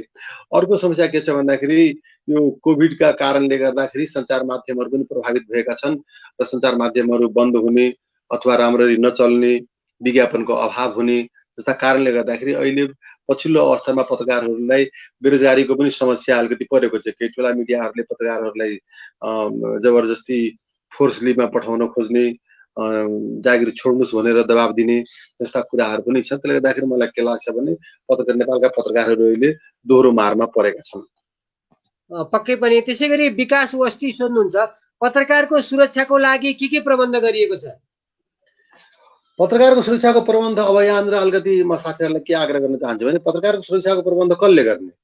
सबभन्दा मूल कुरो के छ भने पत्रकारको सुरक्षा प्रबन्ध पत्रकार आफैले गर्ने हो हैन। पत्रकार आफैले गर्दाखेरि अहिलेको अवस्थामा सुरक्षा प्रबन्ध भनेको स्वास्थ्यसँग जोडिन्छ। स्वास्थ्य अवस्थासँग जोडिन्छ हैन। अहिले रिपोर्टिङ गर्न कसरी जाने, कुन अवस्थामा जाने भन्ने सन्दर्भमा जोड्दाखेरि चाहिँ पत्रकारहरू सुरक्षित सम्भव भएसम्म सुरक्षित अवस्थामा फिल्डमा जानुपर्छ, गइरहनु भएको छ भन्ने स्थिति छ। अहिलेसम्म करिब करिब नेपालमा 13-14 जना पत्रकारहरू कोभिडको संक्रमणमा परिसक्नु भएको छ। तर अहिलेसम्म त्यस्तो के छ भन्दाखेरि क्याजुअलिटी भइसकेको अवस्था छैन हैन। अब सरकारले अब यसमा पत्रकारको सुरक्षाको व्यवस्था गर्नुपर्ने हो। पत्रकारको सुरक्षाको व्यवस्थाका लागि सरकारले कुनै छुट्टै व्यवस्था गरेको अवस्था, छुट्टै ढङ्गले व्यवस्था गरेको स्थिति छैन हैन। अरू पत्रकारसँग जोडिएका सङ्घ संस्थाहरूले पनि सामान्य केही व्यवस्था त गर्न खोजेका छन्, तर त्यो के छ भने पर्याप्त छैन। तर विश्वभरिको एउटा मान्यता के हो भने यो जोखिमको अवस्थाको मूल्याङ्कन स्वयं पत्रकारले गर्ने हो र त्यस आधारमा उसले आफ्नो सुरक्षाको व्यवस्था आफै गर्नुपर्छ भन्ने मानिन्छ। नेपालमा पनि त्यो अवस्था छ भन्न हामी भन्न सक्छौँ। सायद यहाँ अब एक किसिमको नेतृत्वमा पनि हुनुभएको होला। यहाँ यस्तै प्रश्नहरू आएका छन्। बिन्दु मरासिनी सोध्नुहुन्छ, धेरै पत्रकारहरूको जागिर गएको छ, कलमजीवीले अब कसरी बाँच्ने? होइन, निश्चित रूपमा बिन्दुजीले उठाउनु भएको प्रश्न अत्यन्त साधारण छ। उहाँले सोध्नुभन्दा पहिले मैले अघि भनेको थिएँ, मैले नेपालका पत्रकारहरू यतिखेर दोहोरो मारमा पर्नु भएको छ। यो रोगको महामारी, यो महामारीको समस्या त छँदैछ हैन। प्रत्येक पत्रकारहरू कुनै न कुनै रूपले प्रभावित हुनु परेको छ, फिल्डमा जानु परेको छ भने। अर्कोतर्फ के छ भने यो कोभिडकै बहानामा सञ्चार माध्यमहरूले यतिखेर आफ्नो आकार घटाउने, पत्रिकाको साइज घटाउने, रेडियो टेलिभिजनको प्रसारणको समय घटाउने, विज्ञापन आएन भनेर भन्ने, त्यसले गर्दाखेरि हाम्रो आम्दानी भएन, आम्दानी कम भयो। हामी जति पहिला मान्छे राखेका थियौँ त्यति मान्छे राख्न सक्दैनौँ, पहिला जति सुविधा दिएका थियौँ त्यति सुविधा दिन सक्दैनौँ भनेर अहिले के छ भन्दाखेरि पत्रकारहरू मात्रै होइन, सञ्चार माध्यममा काम गर्ने सञ्चारकर्मीहरूलाई नै एक किसिमले टार्गेट बनाइरहेको अवस्था छ। बिन्दुजीले भन्नुभयो जस्तै अहिले धेरै पत्रकारहरू बेरोजगार बन्नुपर्ने अवस्था छ। केही बेरोजगार भइसक्नु भएको छ, केही बेरोजगार हुने क्रममा हुनुहुन्छ भन्ने हामीले सुनेका छौँ। निश्चित रूपमा यसको चाहिँ समाधान खोजिनु पर्दछ र नेपाल पत्रकार महासङ्घले यही कुरालाई विचार गरेर अहिले यो सञ्चार संस्थाहरूका सञ्चालकहरूलाई, व्यवस्थापकहरूलाई र सरकारलाई पनि दबाब दिने उद्देश्यले अहिले विरोध कार्यक्रम सञ्चालन गरिरहेको छ। नेपाल पत्रकार महासङ्घको भनाइ के छ भन्दाखेरि कुनै पनि पत्रकारलाई अहिले निकाल्न पाइँदैन, कुनै पनि पत्रकारलाई जबरजस्ती गर्न पाइँदैन भनेर चाहिँ पत्रकार महासङ्घले आन्दोलन गरेको छ। आशा गरौँ भोलिका दिनमा गएर पत्रकार महासङ्घले सञ्चालन गरेको यो आन्दोलन र अभियानबाट चाहिँ केही न केही सकारात्मक परिणाम प्राप्त हुनेछ हामीलाई। पक्कै पनि। त्यसै गरी प्रमोद हरिकायस्थ सोध्नुहुन्छ, अग्रभागमा रहनेमा पत्रकार पनि रहन्छन्, जसरी डाक्टर, नर्स, प्रहरी रहन्छन्, सरकारले उनीहरूको लागि व्यवस्था गर्नुपर्ने हो र भने किन पत्रकारहरूका लागि पनि व्यवस्था गर्नु पर्दैन, किन तपाईँहरू आवाज उठाउनुहुन्न भन्नुहुन्छ अझै यसमा थपेर? होइन, एउटा प्रमोद सरलाई मैले धन्यवाद दिन चाहन्छु। उहाँले के छ भने पत्रकारको पक्षमा पत्रकारको समस्या बुझेर जुन कुरा उहाँले उठाउनु भएको छ, म उहाँलाई धन्यवाद दिन चाहन्छु र म चाहन्छु प्रमोदजीले उठाउनु भयो जस्तै कुराहरू चाहिँ यस्ता खालका अभिव्यक्ति अरूले पनि उठाइदिनुपर्छ र एउटा वातावरणको निर्माण गर्नुपर्दछ। प्रमोदजी, हामी के भन्न चाहन्छौँ भन्दाखेरि पत्रकार भनेका फरक प्राणी होइनन्, फरक वर्गका होइनन्। त्यसले गर्दाखेरि पत्रकारलाई पत्रकार भएकै कारणले फरक सेवा सुविधा, फरक व्यवस्था चाहिन्छ भनेर हाम्रो माग होइन। हामीले के भन्दै आएका छौँ भन्दाखेरि हामी पत्रकार छौँ, त्यसैले हामीलाई त्यो नाममा चाहिँ फरक सेवा सुविधा चाहिन्छ त्यो हामी भन्दैनौँ। हाम्रो भनाइ के मात्रै हो भन्दाखेरि हामी पत्रकार हौँ र हाम्रो पेसालाई ध्यानमा राखेर, हाम्रा पेसाका साङ्गुरालाई, अप्ठ्याराहरूलाई ध्यानमा राखेर हामीलाई काम गर्नका लागि उचित वातावरण दिनुपर्दछ, उचित व्यवस्था मिलाइदिनु पर्दछ होइन। हामीलाई के छ भन्दाखेरि सुरक्षाको व्यवस्था गरिदिनु पर्दछ। हामीलाई के छ भने तपाईँको यो कुनै पनि खालको बाधा अवरोध सिर्जना गर्नु हुँदैन, हामीलाई स्वतन्त्र भएर पत्रकारिता गर्न दिनुपर्दछ भन्ने हाम्रो आग्रह मात्र। हाम्रो आग्रह यति मात्रै हो। हामीले के छ भन्दाखेरि सुरक्षाका नाममा हामीलाई पुलिसको गार्ड दिनुपर्छ, सुरक्षाका नाममा हामीलाई के छ भन्दाखेरि यो प्रहरीको गाडीमा हामीलाई ओसार पसार गर्नुपर्छ भनेर हामीले भनेका छैनौँ। हामीले भनेको के मात्रै हो भन्दाखेरि हामी लाई सुरक्षित वातावरण दिनुपर्दछ। अर्थात् यदि पत्रकारमाथि आक्रमण हुन्छ, पहिलो कुरो त पत्रकारमाथि आक्रमण हुने वा पत्रकारमाथि समस्या उत्पन्न हुने वातावरण सृजना गर्नु हुँदैन, यो राज्यको भूमिका हो। र यदि कथम कदाचित पत्रकारमाथि कसैले कुनै समस्या सृजना गरि नै हाल्छ भने पनि त्यसको खोजनीति गरेर दोषीलाई कारबाही गरिनु पर्दछ। नेपालका सन्दर्भमा यी दुईटै कुरा नहुँदाखेरि चाहिँ प्रेस स्वतन्त्रताको दायरा चाहिँ खुम्चिन पुग्छ कहिलेकाहीँ। यो राज्यको दायित्व हो, मलाई लाग्छ राज्यले नै यसमा चाहिँ भूमिका निर्वाह गर्नुपर्दछ। म व्यक्तिगत रूपमा म पत्रकारिता गर्छु, त्यसैले म गार्ड लिएर हिँड्न सक्ने सम्भावना हुँदैन। म पत्रकारिता गर्छु, म आफैले बन्दुक बोकेर हिँड्न सक्ने सम्भावना हुँदैन। म पत्रकारिता गर्छु, सम्पूर्ण खालको सुरक्षा व्यवस्था मैले आफैले गर्न सक्ने स्थिति हुँदैन। यो भौतिक सुरक्षाको कुरा भयो। अहिले जहाँसम्म कुरा छ यो स्वास्थ्यको बारेमा चाहिँ यहाँ पनि त राज्यले भूमिका निर्वाह गर्नुपर्ने हो नि। जसरी तपाईँले भन्नुभयो, आज विश्वभरि नै के स्वीकार गरिएको छ भने स्वास्थ्यकर्मी, सुरक्षाकर्मी र पत्रकार सञ्चारकर्मी, यी तीनटा भनेका यी महामारीको सन्दर्भमा, कोभिड महामारीको सन्दर्भमा अग्रपङ्क्तिका योद्धाहरू हुन्। यिनीहरू के छ भन्दाखेरि यो सञ्चार यी तीनटै वर्गले कोभिडसँग युद्ध लडिरहेका छन् बाँकी समाजका लागि। यी तीनटै वर्गले युद्ध लडेर बाँकी समाजलाई सुरक्षित बनाउने काम गरिरहेका छन्, बाँकी समाजलाई सचेतना प्रदान गर्ने काम गरिरहेका छन् हैन। बाँकी समाजलाई चेतना प्रसार गर्ने काम गरिरहेका छन्। आफूलाई आफ्नो ज्यान जोखिममा राखेर पनि आम व्यक्तिलाई के छ भने यसो गर्नु हुन्छ र यसो गर्नु हुँदैन भनेर के छ भन्दाखेरि सिकाउने काम गरिरहेका छन्। तर हामीले हेरेका छौँ सरकारका तर्फबाट स्वास्थ्यकर्मीको बिमा गरिएको छ, सुरक्षाकर्मीको बिमा गरिएको छ, स्वास्थ्यकर्मीलाई सुविधा दिएको छ, सुरक्षाकर्मीलाई सुविधा दिएको छ। तर पत्रकारलाई के छ भने त्यस्तो खालको कुनै पनि सुविधा छैन। पत्रकारले कम्तीमा के छ भन्दाखेरि जो फ्रन्ट लाइनको पत्रकार हो, जसले डे बाई डे रिपोर्टिङ गर्दछ, उनीहरूलाई कमसेकम अरू केही नदिए पनि बिमा त सरकारले गरिदिन सक्नु पर्थ्यो नि त। बिमासम्म पनि सरकारले के छ भने कोभिडको बिमा पनि, कोरोना बिमा पनि सरकारले गरिदिएको छैन।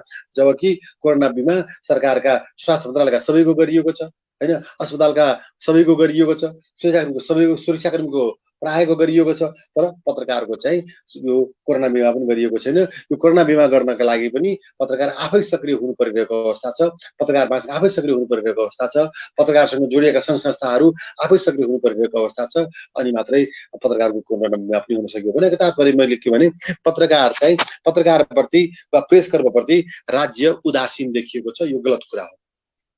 त्यसै गरी मेनुका मुडभरि सोध्नुहुन्छ, लेखेकै भरमा दुःख पाउनु पर्ने यो कस्तो लोकतन्त्र हो? यी निरङ्कुश शासन चलाउन चाहनेलाई सडकमा आएर फाल्नु पर्ने होइन, पत्रकारहरूले पनि सडकमै आन्दोलन गर्नुपर्ने हो कि भन्नुहुन्छ। सायद मेनुकाजी नै पत्रकार नै हुनुहुन्छ। मेनुकाजी तपाईँलाई धेरै धेरै धन्यवाद। यो प्रश्न निश्चित रूपमा महत्त्वपूर्ण छ, तर यसको उत्तर मसँग छैन हैन। हामी किनभने हामी सँगै छौँ, हामीले देखि नै रहेका छौँ अवस्था कस्तो छ भन्ने कुरो। र तपाईँले भन्नुभयो जस्तै निश्चित रूपमा प्रेस स्वतन्त्रतापूर्वक प्रेस कर्म गर्नका लागि अझै पनि पत्रकारले सङ्घर्ष गर्नुपर्ने अवस्था छ। हामीले नेपालको संविधानको प्रस्तावनामा पूर्ण प्रेस स्वतन्त्रता त लेख्यौँ, तर त्यसको प्रत्याभूतिको काम गराउन सकेका छैनौँ। त्यस अनुसारका संविधानको अन्य धाराहरूमा व्यवस्था गर्न सकेका छैनौँ। संविधानको प्रस्तावना अनुकूलका कानुनहरू बनाउन सकिरहेका छैनौँ। प्रत्येक जति पनि यो सरकारले, अहिलेको सरकारले जति कानुनहरू ल्याउन खोजिरहेको छ सबै के छ भन्दाखेरि प्रेस स्वतन्त्रता विरोधी कानुनहरू छन्। प्रस्तावनाका विरोध प्रेस स्वतन्त्रता जुन उल्लेख भएको संविधानको प्रस्तावना छ त्यसको विरुद्धका कानुनहरू छ हैन। चाहे तपाईँको के छ भन्दाखेरि मिडिया काउन्सिल विधेयक भयो, चाहे आम सञ्चार प्राधिकरण आम सञ्चार सम्बन्धी कानुन भयो, चाहे भर्खरै तपाईँको यो पिएसबी सम्बन्धी कानुन पनि दर्ता गराएको छ। जति पनि कानुनहरू छन् यी कानुनहरू जति ल्याइएका छन् यी सबै कानुनहरू के छ भन्दाखेरि प्रेस स्वतन्त्रता विरोधी हुन्, लोकतन्त्रका विरोधी हुन्। भनेको तात्पर्य के छ भने सरकार नीतिगत रूपमै लोकतन्त्रको विरुद्ध प्रस्तुत भएको छ हैन।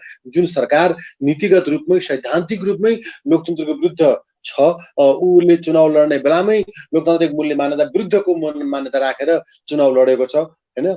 त्यो सरकारबाट मलाई लाग्दछ लोकतन्त्रका अनुकूलका मूल्य मान्यता अनुरूप हुने खालका अवस्था त कसरी सिर्जना होला र निश्चित रूपमा पत्रकारहरू त्यो कुरा बुझ्नु भएको छ र सङ्घर्षमा होमिनु भएको छ। र अवस्था कहाँसम्म छ भन्दाखेरि हिजो अस्तिसम्म त स्वतन्त्र प्रेसको कुरा मात्रै थियो, अब त के छ भने रोजीरोटीको पनि समस्या आइसकेको छ। मलाई लाग्छ यो रोजीरोटीको ग्यारेन्टीमा पनि सरकारले गम्भीरता देखाएको छैन। भनिसकेपछि यो सरकारले पत्रकारलाई कसरी हेरिरहेको छ भन्ने कुरा स्पष्टै छ नि। त्यसमा के भनिदिनुपर्छ र हामीले पक्कै पनि। त्यसै गरी सन्तोष मगर सोध्नुहुन्छ, व्यापक रूपमा भ्रष्टाचार अनियमितता भएको कुरा पत्र पत्रिकामा आउँछन्, मुद्दा हालिन्छ, तर सम्बन्धित निकाय मौन रहन्छ, के कारण होला भन्नुहुन्छ?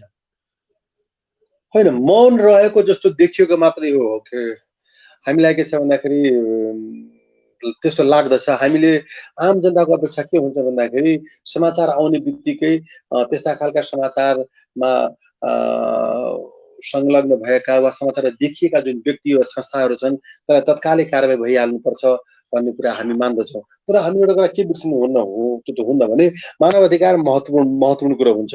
प्रत्येक व्यक्तिलाई आफ्नो पक्ष राख्ने अधिकार छ होइन, र त्यो प्रत्येक जुन सञ्चार माध्यमबाट जुन जानकारीहरू आएका हुन्छन्, जुन भ्रष्टाचारको कुरा गर्नुभयो तपाईँले, त्यसको छानबिन गरिनु पर्दछ, त्यसको के छ भन्दाखेरि अनुसन्धान हुनु पर्दछ। यी कुराहरू हामी हेर्दैनौँ। हामीले न्युज हेर्छौँ एउटा न्युजमा, त्यसपछि के छ भने हामीले फलोअप हामीले हेरिरहेका हुँदैनौँ। भनेपछि तपाईँले भन्नुभयो जस्तै गौण चाहिँ मौन चाहिँ पुरा हुँदैनन्। प्रक्रियाहरू त सुरु भएको हुन्छ, तर प्रक्रियाहरू ढिलो हुन्छ। ती ढिलो गरी सुरु भएका अन्य प्रक्रियाहरू सायद हामीले कुरा थाहा पाउँदैनौँ। नभएको छ भने नेपालमा धेरै उदाहरणहरू छन् जहाँ मिडियाले भ्रष्टाचारमा कुरा उठाइसकेपछि धेरै कारबाहीहरू भएको छ। जस्तै तपाईँको म एउटा उदाहरण दिन चाहन्छु, सुडान घोटाला काण्ड छ तपाईँको। नेपाल प्रहरीका नेपाल प्रहरीका पूर्व आइजिपीहरू नै त्यसमा पर्नुभयो। लाउडा एयर सम्बन्धी तपाईँको घटना छ, चिएज एयर सम्बन्धी घटना छ। भनेपछि भ्रष्टाचारका कुराहरूको छानबिन हुँदैन भएको होइन, हुन्छ। जस्तै भर्खरै के छ भने मिडियाले उठाएकै कारणले गर्दाखेरि हाम्रो सञ्चार मन्त्री गोकुल बास्कोटाले राजीनामा दिन बाध्य हुनु पर्यो होइन भन्ने यस्ता खालको कुराहरू छन्। तर के छ भने ती सबै प्रक्रियाहरू लामो प्रक्रिया हुने भएकोले गर्दाखेरि हामीले तत्काल परिणाम मात्रै देख्न नसकेको हो। तर मिडियाले उठाएर के हुँदैन भन्ने कुरा चाहिँ होइन, निश्चित रूपमा कामहरू हुन्छन्। त्यसै गरी बाबुराम आचार्य लेख्नुहुन्छ, आरडिटी परीक्षण गरेर नभएकोलाई कोभिड-19 भएको देखाउने, पिसिआर थोरैलाई परीक्षण गर्ने, यो कस्तो नीति होला? यो पनि त भ्रष्टाचार अनियमितता होइन भन्नुहुन्छ? होइन, अब नीतिगत रूपमा होला। विश्वव्यापी रूपमा के छ भन्दाखेरि अब आरडिटी परीक्षण लाई चाहिँ कोभिडका लागि त्यति महत्त्वपूर्ण मानिएको छैन। कोभिडका सन्दर्भमा के छ पिसिआरै हुनुपर्ने हुन्छ। तर प्रक्रियाहरू चाहिँ अब नयाँ प्रविधि आइसकेको छ। हामीलाई आरडिटी र पिसिआर मात्रै थाहा छ, तर के छ भने अब त आरडिटी र पिसिआरको बिचको पनि परीक्षणको कुरा आइसकेको अवस्था छ। पहिला पिसिआर के छ भने पहिलाको अवस्थामा पिसिआर जाँदाखेरि 2 दिन 3 दिन कम्तीमा लाग्थ्यो त्यसको रिपोर्ट आउनको लागि।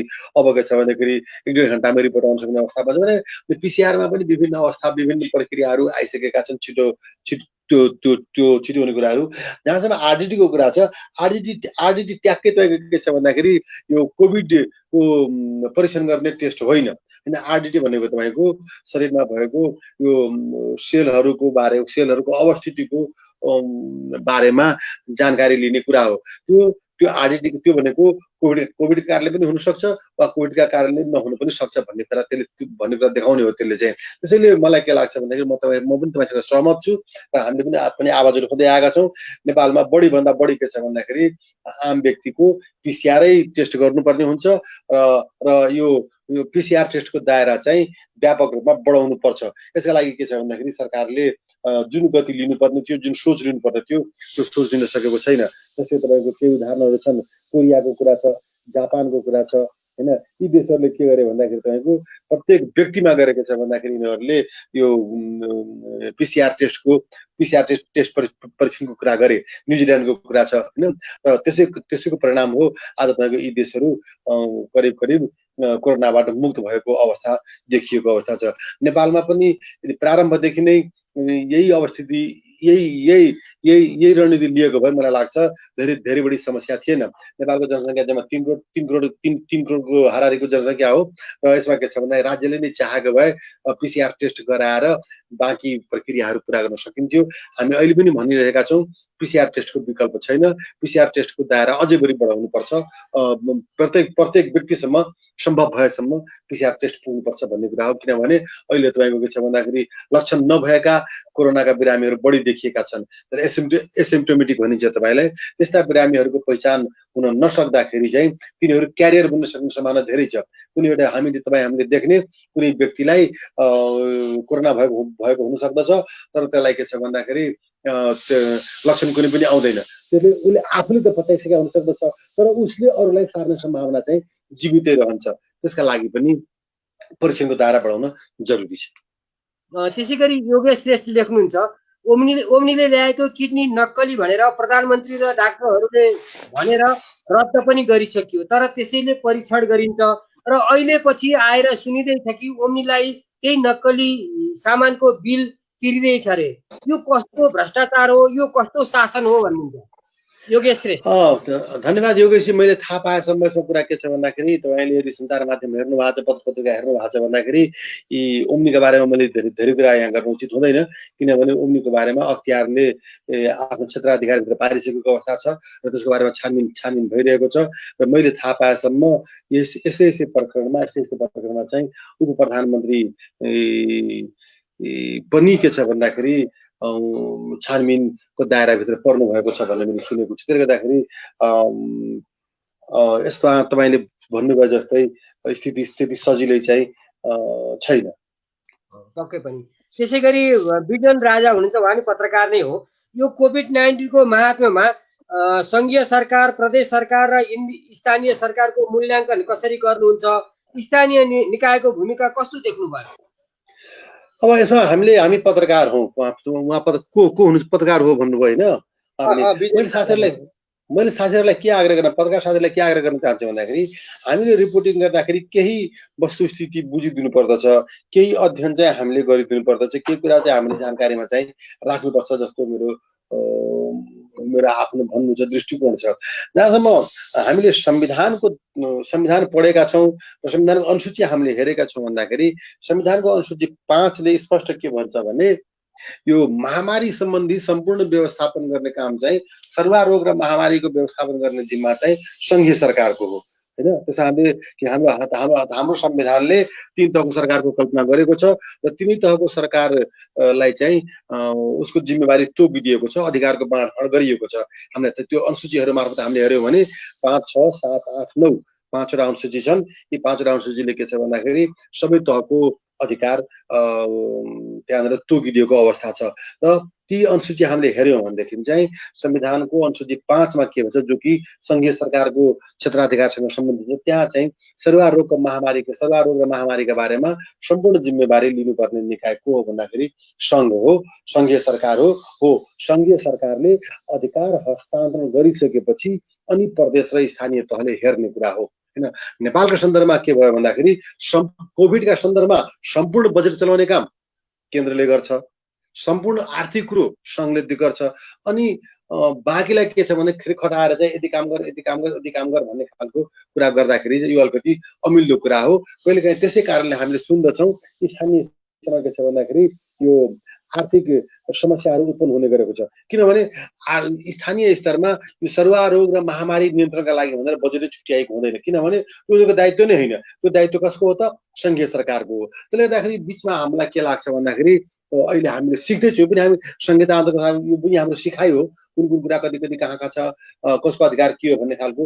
हामीले अहिले कुरा बुझ्दाखेरि चाहिँ तिनटै तहको बीचको चाहिँ निश्चित रूपमा तपाईँले भन्नुभयो जस्तै समन्वय भएको छैन, समन्वय हुन सकेको छैन, कुराकानी मिल्न सकेको छैन हैन। हामीले धेरै मान्छेलाई लाग्ला यो त कोरोना त कोभिड त के छ भन्दाखेरि स्थानीय तहको पो अधिकार हो त, किनभने मान्छे त गाउँमा छन् हैन। निश्चित रूपमा मान्छे गाउँमा छन् हैन, त्यो नाताले देखिने कुरा के हो भन्दाखेरि स्थानीय तहको क्षेत्राधिकार हो। तर संविधानले के भन्छ भन्दाखेरि त्यसको व्यवस्थापन चाहिँ संघले गर्नुपर्दछ। संघले चाहिँ त्यसको चाहिँ अधिकार प्रत्यायोजन र आर्थिक व्यवस्थापन चाहिँ संघकै नेतृत्वमा हुनुपर्छ भन्ने कुरा हो। अहिले हामीलाई देखिएको धेरै जसो समस्या चाहिँ यसैसँग सम्बन्धित छन् जस्तो लाग्छ मलाई। पक्कै पनि धर्मेन्द्रजी, अब यहाँ एउटा राष्ट्रिय व्यक्तित्व पनि हुनुभएको भएर प्रश्नहरू पनि त्यसरी आएको जस्तो मलाई लाग्छ। ठीक छ। विनोद श्रेष्ठ सोध्नुहुन्छ, एक पत्रकारको रूपमा देशको राजनीति र अर्थतन्त्रलाई कसरी हेर्नु भएको छ? यो निश्चित रूपमा यो कति उपयुक्त हुन्छ अहिलेको अवस्थामा। अहिलेको अवस्थामा एउटा पत्रकारका दृष्टिकोणले मात्र होइन, एउटा आम नागरिकका दृष्टिकोणले हेर्दाखेरि चाहिँ सबैभन्दा पहिलो दायित्व त के हो भन्दाखेरि सरकारको पहिलो दायित्व के हो भने यो कोभिडको व्यवस्थापन गर्न सक्नुपर्दछ। कोभिडको व्यवस्थापनका सन्दर्भमा कुनै पनि खालको राजनीति गर्नु हुँदैन। राजनीति त राम्रो कुरा हो, तर हाम्रो सन्दर्भमा के छ भने राजनीतिले हामीले गलत ढङ्गले हामीले व्याख्या गरेका छौँ। त्यसैले अहिले कतिपय सन्दर्भमा के पनि भन्ने गरिएको छ भन्दाखेरि देशको राजनीतिक अवस्था जुन ढङ्गले जान सक्नु पर्थ्यो, जुन सुदृढ ढङ्गले जान सक्नु पर्थ्यो, त्यो जान सकेको छैन। कोभिडका नाममा कोभिडमा सरकार असफल भएको देखिएको छ हैन। जति गर्न सक्नु पर्थ्यो त्यति गर्न सकेको छैन र त्यही कोभिडबाट जनताको ध्यान मोड्नका लागि चाहिँ सरकार विभिन्न मुद्दा लिएर प्रस्तुत हुन्छ पनि भनेर भन्ने गरिएको छ। आफ्नो ठाउँमा छ, मलाई लाग्छ सरकारले यसमा कुराहरू भोलिका दिनमा आफ्नो पक्ष राख्ला, स्पष्ट गर्ला। तर राजनीतिक रूपमा वर्तमान सरकार 2 तिहाईको सरकार हो, जनताले म्यान्डेट दिएको सरकार हो। यो सरकार परिवर्तन हुने सम्भावना छैन र परिवर्तन हुनु पनि हुँदैन। यो सरकारलाई जनताले 5 वर्षका लागि म्यान्डेट दिएका छन् भने यो सरकारले 5 वर्ष नै काम गर्नु पाउनु पर्दछ भन्ने मेरो मान्यता हो। आदि इत्यादि नाममा चाहिँ बखाडा झिक्नु हुँदैन। अर्को आर्थिक कुरा हो, निश्चित रूपमा पनि यो कोभिडका कारण कोरोनाको संक्रमणको जुन हाम्रो महामारी छ यसको कारण के छ भन्दाखेरि देशलाई अत्यन्तै ठुलो समस्या परेको स्थिति छ हैन। बैंकहरुमा तरलता बढ्दै गएको छ, बैंकहरुमा पैसा थुप्रिएको छ, लगानी गर्न सक्ने अवस्था छैन भने एकातिर। अर्कोतिर के छ भन्दाखेरि मान्छेलाई रोजगार छैन, मान्छेहरू बेरोजगार भइरहेका छन्। उद्योग कल कारखानाहरू चल्न सकेका छैनन् हैन। यातायात पनि चल्न सकेको छैन। यसको अर्थ के छ भन्दाखेरि देशको ठुलो श्रम क्षेत्र चाहिँ अहिले क्रियाशील हुन सकेको छैन।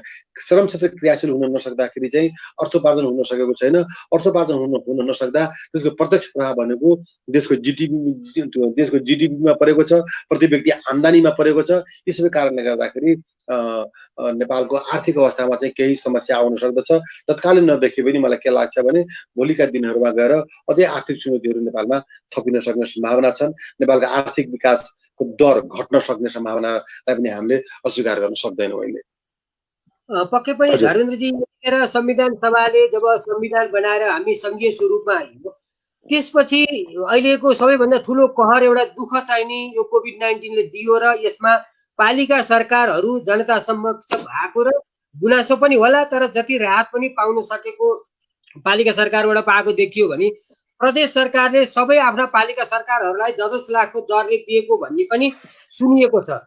नत्र प्रदेश सरकार कतै चिन्मै नदेखिएको र संघीय सरकार चाहिँ खाली भ्रष्टाचार र अनियमितता मात्रै देखिएकोमा यो जुन हामीले जस्तो लोकतान्त्रिक संघीय लोकतान्त्रिक गणतन्त्रको संविधान बनाइयो, संघीय राज्य व्यवस्थाको चाहिँ स्थापना गरियो, यो कस्तो परिस्थितिमा अर्थात् बाहिर जुन खालको परिस्थिति, जुन खालको माहौल, जुन खालका कुराहरू उठिराखेका छन् नि त्यसलाई अलिकति विवेचना गरिदिनुहोस् न। अब यहाँ जस्तो प्रबुद्ध व्यक्तिले यो कुरो पनि अत्यन्तै जरुरी लाग्यो मलाई।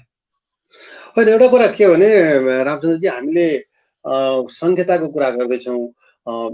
नेपाल जस्तो देशमा संघीय शासनको विकल्प छैन, किनभने संहिताले आम जनताको प्रतिनिधित्व गर्दछ र यो अधिकारको वास्तवमा संहिता भनेको अधिकारको विकेन्द्रीकरण हो। हिजो अस्तिसम्म सम्पूर्ण अधिकार, राज्यको सम्पूर्ण स्रोत, शक्ति एक ठाउँमा थुप्रिएर बसेको बेलामा, केन्द्रमा थुप्रिएर बसेको बेलामा चाहिँ संहिता मार्फत त्यस्तो शक्ति, त्यस्तो अधिकारहरू के छ भन्दाखेरि तल्लो तहसम्म जाने स्थिति बनेको छ, स्थानीय स्तरसम्म जाने स्थिति बनेको छ। स्थानीय तहमा सरकारको कल्पना गरिएको छ र लोकतन्त्रमा त्यस्तो सरकार भनेको जनताको सबभन्दा नजिकको सरकार हो। त्यसै नै हामीले भन्ने आएका छौँ के हो त लोकतन्त्र भनेको जुन शासन व्यवस्थामा शासनका संयन्त्रहरू जनतासँग नजिक पुग्दछन् त्यही नै लोकतन्त्र हो।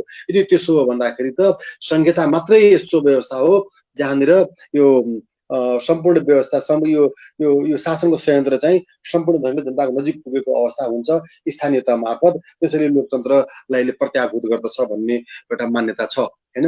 र यो चाहिँ मूल कुरा के छ भने जुनसुकै शासन व्यवस्था भए पनि त्यो जोडिन्छ केसँग? जनताको अधिकारसँग, जनताका समस्यासँग, जनताको विकाससँग नै जोडिन्छ। तर हिजो अस्तिको अवस्थामा यो स्थिति थिएन।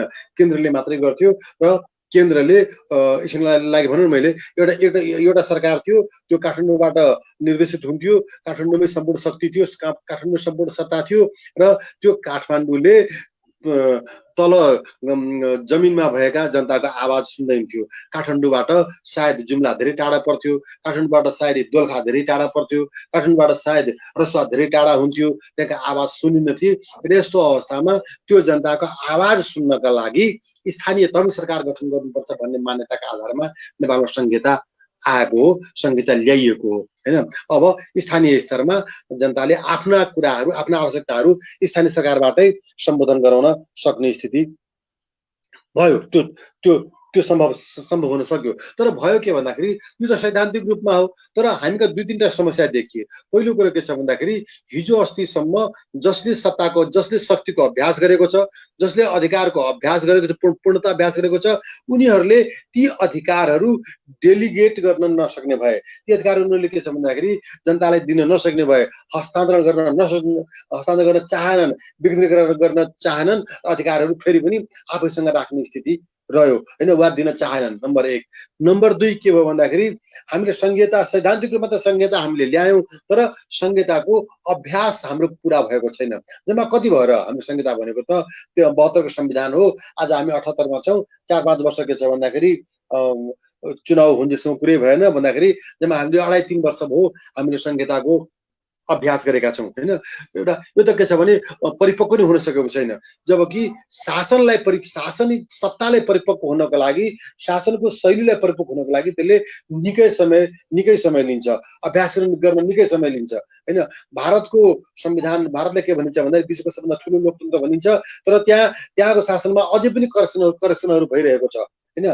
त्यहाँनिर के छ भन्दाखेरि 1947 को संविधान आएको हो। आज हामी 2020 को कुरा गरिरहेका छौं।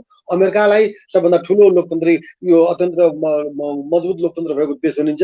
त्यहाँ पनि के छ भन्दाखेरि केही समस्याहरू आउँछन्, त्यहाँ पनि सिक्ने काम नै भइरहेको छ। भने हामीका त जम्मी के छ भने 2.5 वर्षमा यो लोकतन्त्रले गर्नै सकेन, संहिताले गर्नै सकेन भन्ने कुरा होइन। हामीका अभ्यास पनि, हामी अभ्यासमै छौं, हामी अभ्यस्त छैनौं। यो संघीय व्यवस्था हाम्रो लागि नयाँ थियो, नयाँ छ। यति हुँदा हुँदै पनि मलाई के लाग्छ भने स्थानीय तहले अत्यन्तै राम्रो काम गरेको छ। तपाईले प्रदेशको कुरा गर्नुभयो, प्रदेशलाई के अधिकार स्पष्ट दिएकै छैन हैन। संविधानमा के अधिकार, संविधानमा के, त्यो संविधानको अनुसूची 6 मा प्रदेशलाई के अधिकारहरू दिएको छ, तर ती अधिकारहरू स्वतन्त्रपूर्वक काम गर्न सकेकै छैन। मलाई सोध्नुहुन्छ भने सायद के छ भने यो संघमा र 6 वटा प्रदेशमा एकै विचारधाराका, एकै सिद्धान्तका सरकारहरू बन्नु पनि सायद संहिता राम्ररी चल्न नसकेको एउटा कारण हो जस्तो लाग्छ मलाई नेपालमा। किनभने यी विचारको दृष्टिकोणले लोकतान्त्रिक मूल्य मान्यतामा विश्वास नगर्ने, यो विकेन्द्रीकृत शासनमा विश्वास नगर्ने शक्तिहरू नै संघ र 6 वटा प्रदेशमा अस्तित्वमा आए, सरकारमा आए।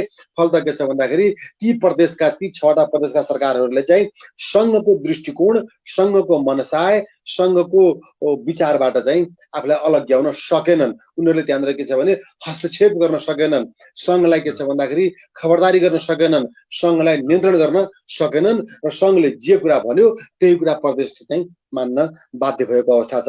किनभने यहाँनिर पार्टीगत लाइनको कुरा आउँछ त्यहाँनिर चाहिँ हैन। आज कुनै प्रदेशको मुख्यमन्त्रीले यदि संघीय सरकारको विरोध गर्छ, पार्टीको विरोध गर्छ भन्दाखेरि भोलि उसको राजनीतिक क्यारियर सिद्धिन सक्दछ। त्यसले गर्दाखेरि के छ भने उसले आफ्नो राजनीतिक क्यारियर सिद्ध्याउने गरी केन्द्रका विरुद्धमा, संघका विरुद्धमा चाहिँ निर्णय लिने स्थिति रहँदैन। मलाई लाग्छ प्रदेश सरकारहरू कमजोर हुनुमा सबभन्दा ठुलो कारण यही नै हो हैन। अर्को यसबीचमा के छ भने स्थानीय सरकारले केही कामहरू गरेको छ। रामचन्द्रजी, हामी काठमाडौँ बसेर कुराकानी गरिरहेका छौँ। हामी के छ भन्दाखेरि लकडाउनमा, कोरोनाको नाममा घरमा बसेर सुरक्षित तरिकाले बसेर हामीले कुराकानी गरिरहेका छौँ। हामी काठमाडौँका मान्छे 2-4 पैसा हामीसँग व्यवस्था हामीले गरेका छौँ, गर्न सकेका छौँ। त्यसले गर्दाखेरि हामीले घरबाट निस्कन त्यति समस्या भएन। तर अहिले कोरोनाको बेलामा हामी गाउँमा के छ भन्दाखेरि स्थानीय सरकारहरूले कति महत्त्वपूर्ण काम गरेका छन् भन्ने कुरा बल्ल देखिन्छ। हामीलाई अहिले लाग्ला के छ भन्दाखेरि उनले केही पनि काम गरेनन्, कुनै पनि काम गर्न सकेनन् भनेर। तर काम कसले गरेको छ त? संघका मान्छे सबै काठमाडौँमै छन्, उनीहरू कहीँ पनि गएका छैनन् हैन। संघका कर्मचारी सबै काठमाडौँमै छन्, उनीहरू बाहिर गएका छैनन्। उनीहरू आफू सुरक्षित भएर बस्न, उनीहरू आफू सुरक्षित हुन खोजेका छन्। प्रदेशका मान्छेहरू प्रदेशमै छन् हैन। उनीहरू के छ भन्दाखेरि जनकपुरबाट बाहिर गएका छैनन्, बुटुलबाट बाहिर गएका छैनन्, विराटनगरबाट बाहिर गएका छैनन्, सुर्खेतबाट बाहिर गएका छैनन्, हैन, धनगढ भन्दा बाहिर गएका छैनन्। त्यसो हो भने स्थानीय स्तरमा काम कसले गर्यो त? हैन, रोगी त मान्छे त स्थानीय स्तरमा छ, रोग त स्थानीय स्तरमा छ, समस्या त स्थानीय स्तरमा छ, रोजगारको समस्या स्थानीय स्तरमा छ, हैन। कसले गर्यो काम त भनेपछि निश्चित रूपमा यसमा के छ भन्दाखेरि स्थानीय तहको भूमिका अत्यन्तै महत्त्वपूर्ण छ। होला कहीँ समस्या आएको होला, कहीँ अपवाद होला, 753 स्थानीय तहमा 10 वटा 15 वटा 20 वटा 50 वटा के छ भन्दाखेरि राम्रो काम गर्न नसकेको होला, तर धेरैले अधिकांशले के छ भन्दाखेरि राम्रो काम गरेका छन्। मैले त कतिपय ठाउँमा फिल्डमा हिँडेको छु। म कोरोनाको कालमा, कोरोनाको समयमा उत्कर्षमा रहँदा वैशाखमा के छ भन्दाखेरि मैले 5-7 दिन के छ भन्दाखेरि म प्रदेश नम्बर 2 मैले घुमेर आएको छु। मलाई थाहा छ, मैले हेरेको छु, मैले त्यहाँ चाहिँ कसले कस्तो काम गर्नुभएको छ। हो, पर्याप्त भएन होला, तर मलाई के लाग्छ भने काठमाडौँमा बसेर, आफ्नो घरमा बसेर, आफ्नो कोठामा बसेर यो बुद्धि विलास गरेर, जुममा छलफल गरेर, तपाईँ हामी जस्तो के छ भन्दाखेरि यो फेसबुकमा कुराकानी गरेर, हैन, एउटा के छ भन्दाखेरि यो एउटा दूरदराजको गाउँपालिकाले केही पनि गरेन भन्न सक्ने अवस्था छैन। त्यो भन्नु हुँदैन हामीले चाहिँ, हैन। कि त प्रमाण लिएर बस्नु पर्यो, हामीले कि त प्रमाणको आधारमा कुराकानी गर्नु पर्यो। एउटै बास्केट डालामा कसरी पनि काम गर्न सकेन भनेर भन्नु हुँदैन। र म के विश्वास गर्छु भन्दाखेरि यो संहिता नेपालमा यदि नभएको भए, आज नेपालमा संहिता नभएको भए यो अवस्था, जुन अवस्था हामीले अहिले भोगिरहेका छौँ, यो अझै भयङ्कर ठुलो विकराल बन्ने स्थिति थियो, हैन। आज कम्तीमा के छ भन्दाखेरि दायित्व त बाँडिएको छ नि त, जिम्मेवारी त बाँडिएको छ नि त। आज स्थानीय तहका मान्छेले त काठमाडौँ खोज्दैनन् नि, आज स्थानीय तहका मान्छेले त त्यहीँका मान्छे खोजिरहेका छन्, हैन। तपाईँको के छ भन्दाखेरि यो जनकपुरको एउटा बिरामी हुन्छ भन्दाखेरि उसले आफ्नो मेयरलाई खोजिरहेछ नि त। त्यहाँनिर चाहिँ ऊ राजको मेयरमा खोजिरहेछ। तपाईँको धनगढीमा कुनै समस्या हुन्छ भने त्यहाँको मेयर निरबहादुर वडजीलाई के छ भने त्यहाँका जनताले खोजेका छन्। यहाँको सरकारले त खोजेको छैन नि त। भनेको तात्पर्य धेरै काम भएका छन्। त्यसैले हामीले के छ भन्दाखेरि मलाई कहिलेकाहीँ के लाग्छ भने यदि नेपालमा संहिता नहुँदो यो अवस्था अत्यन्तै ठुलो विकराल रूपमा चाहिँ नेपालमा हुँदो। र धन्य नेपालमा संहिता आएको छ र यो समस्या के छ भन्दाखेरि कुनै न कुनै रूपमा अलिकति होलो भएको छ। तर अघि नै मैले भने नेतृत्व फेरि पनि कसको हो त?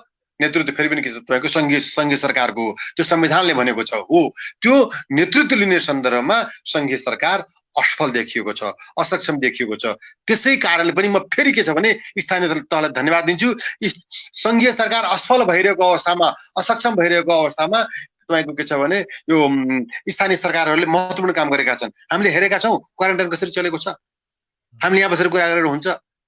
हामीले हेरेका छौँ आइसोलेसन कक्ष कसरी चलेको छ, हामीले हेरेका छौँ होल्डिङ पोइन्ट कसरी चलेको छ, हैन। हामीले हेरेका छौँ के छ भन्दाखेरि यो राजबाट 10 किलोमिटर पर्छ, दक्षिणमा पर्छ तपाईँको कुनोली भन्ने ठाउँ पर्छ तपाईँको, त्यो नेपाल भारतसँग टाँसिएको हो। त्यहाँको बोर्डरमा होल्डिङ सेन्टर छ, कसरी चलेको छ हामीलाई थाहा छ। मटिहानी मधुवापुरमा होल्डिङ सेन्टर छ, त्यहाँ कसरी चलेको छ हामीलाई थाहा छ। भनेको तात्पर्य के छ भने हामीले यी कामहरूमा कसैले केही पनि गरेन भनेर भन्न सक्ने अवस्था छैन। र यस नाममा चाहिँ संहिता खतम भयो भन्ने निष्कर्ष चाहिँ हामीले निकाल्नु हुँदैन रामचन्द्रजी। पक्कै पनि अत्यन्तै महत्त्वपूर्ण र सारगर्भिक कुरा राखिदिनु भयो। किनभने जे कुराहरू उठेका छन् र कति लहडका भरमा, कति हचुवाका भरमा उठेका छन् भन्ने कुरालाई धर्मेन्द्रजीले अत्यन्तै प्रष्ट रूपमा राखिदिनु भयो। अब हामी कार्यक्रमको अन्तिमतिर नै आएका छौँ। प्रश्न त छन्, तर म एउटा प्रश्न सोधेर कार्यक्रमलाई बिट मार्न चाहन्छु। कश्यप यादव र प्रदीप बम दुईटैको प्रश्न जस्तो देखिन्छ के भने सरकार भ्रष्टाचारी, प्रतिपक्ष सरकारको पछि लागेको छ, जनता कता जान पर्छ, लौ न बताइदिनुहोस् भन्नुहुन्छ। जनताले दुवैलाई खबरदारी गर्नुपर्छ। जनता दुवैलाई खबरदारी गर्ने पक्षमा जानुपर्छ। र मलाई के लाग्छ भने जनता कुनै पनि दलको कार्यकर्ता बन्नु हुँदैन, जनता मात्रै बस्नु पर्दछ। नेपाल बिग्रेको मलाई सोध्नुहुन्छ भन्दाखेरि जनताहरू दलका कार्यकर्ता बने। दलका कार्यकर्ता बनिसकेपछि आफू सम्बद्ध दल हो भने त्यो दलले जेसुकै गरे पनि गल्ती नदेख्ने, अर्काको दलको अलिकति भए पनि गल्ती देख्ने, हैन। भनेर हामी बाँडिएका छौँ, जनता विभाजित हामी भइरहेका छौँ। जनता विभाजित हुनु भएन र जनता दलमा बाँडिएर ठिक छ दललाई भोट दिने कुरा आफ्नो ठाउँमा होला, चुनावको बेलामा दिउँला क्या हामी, हैन। त्यहाँनिर हामी जाला, तर भोट दिनुको अर्थ के छ भन्दाखेरि हामी सदाकालका लागि त्यो दलको कार्यकर्ता नै बन्नुपर्छ भन्ने कुनै जरुरी छैन। हामी कार्यकर्ता बन्न छोडौँ, जनताका रूपमा आफ्नो भूमिका हामीले पनि खोजौँ, हाम्रो भूमिका निर्वाह गर्ने काम गरौँ। मलाई लाग्छ समस्या समाधान हुन्छ।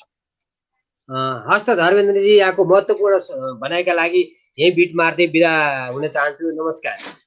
धन्यवाद रामचन्द्रजी, मलाई मौका दिनुभयो, अवसर दिनुभयो, साथीहरूसँग अन्तर्क्रिया गर्ने अवसर दिनुभयो, साथीहरूको जिज्ञासाहरूलाई सम्बोधन गर्न अलिकति मैले बुझेको जानेको जति मैले सकेँ त्यो मैले सम्बोधन गर्ने मैले प्रयास गरेँ। कति ठिक भयो, कति ठिक हुन सकेन। मलाई अवसर दिनुभएकोमा र साथीहरूले मसँग अन्तर्क्रिया गरिदिनु भएको सबैलाई धन्यवाद, धेरै धेरै धन्यवाद। आभार साथी। आदरणीय साथीहरू, हामी कोभिड-19 संवाद कार्यक्रममा छौँ। आज विशेष व्यक्तित्व जस्तो पनि हुनुभएको हुँदा धर्मेन्द्रजीसित अलिक फरक किसिमले नै हामीले कुराकानी गऱ्यौँ।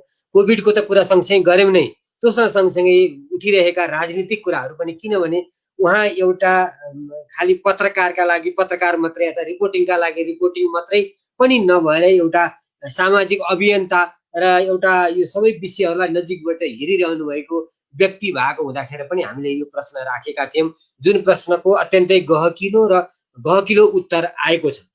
साथीहरू, हामी यो कोभिड-19 बहसमा डाक्टर, नर्स र पत्रकारहरूसित हामी संवाद गर्दै आएका छौँ। हामी भोलिका दिनमा पनि आउनेछौँ र यो कोभिड लगायत यस्ता कुनै पनि महामारीका बिचमा हामी के गर्न सक्छौँ, कसरी सुसूचित गराउन सक्छौँ भनेर 2077 वैशाख 1 गतेबाट सुरु गरेको यो कार्यक्रम निरन्तर हामी अझै जानेछौँ। यहाँहरूको सुझावको अपेक्षा गर्छौँ र आजको लागि यति यहीँ बिट मार्न चाहन्छु। प्राविधिक साथी शाश्वत घिमिरे लगायत मलाई बिदा दिनुहोस्। धन्यवाद। नमस्कार।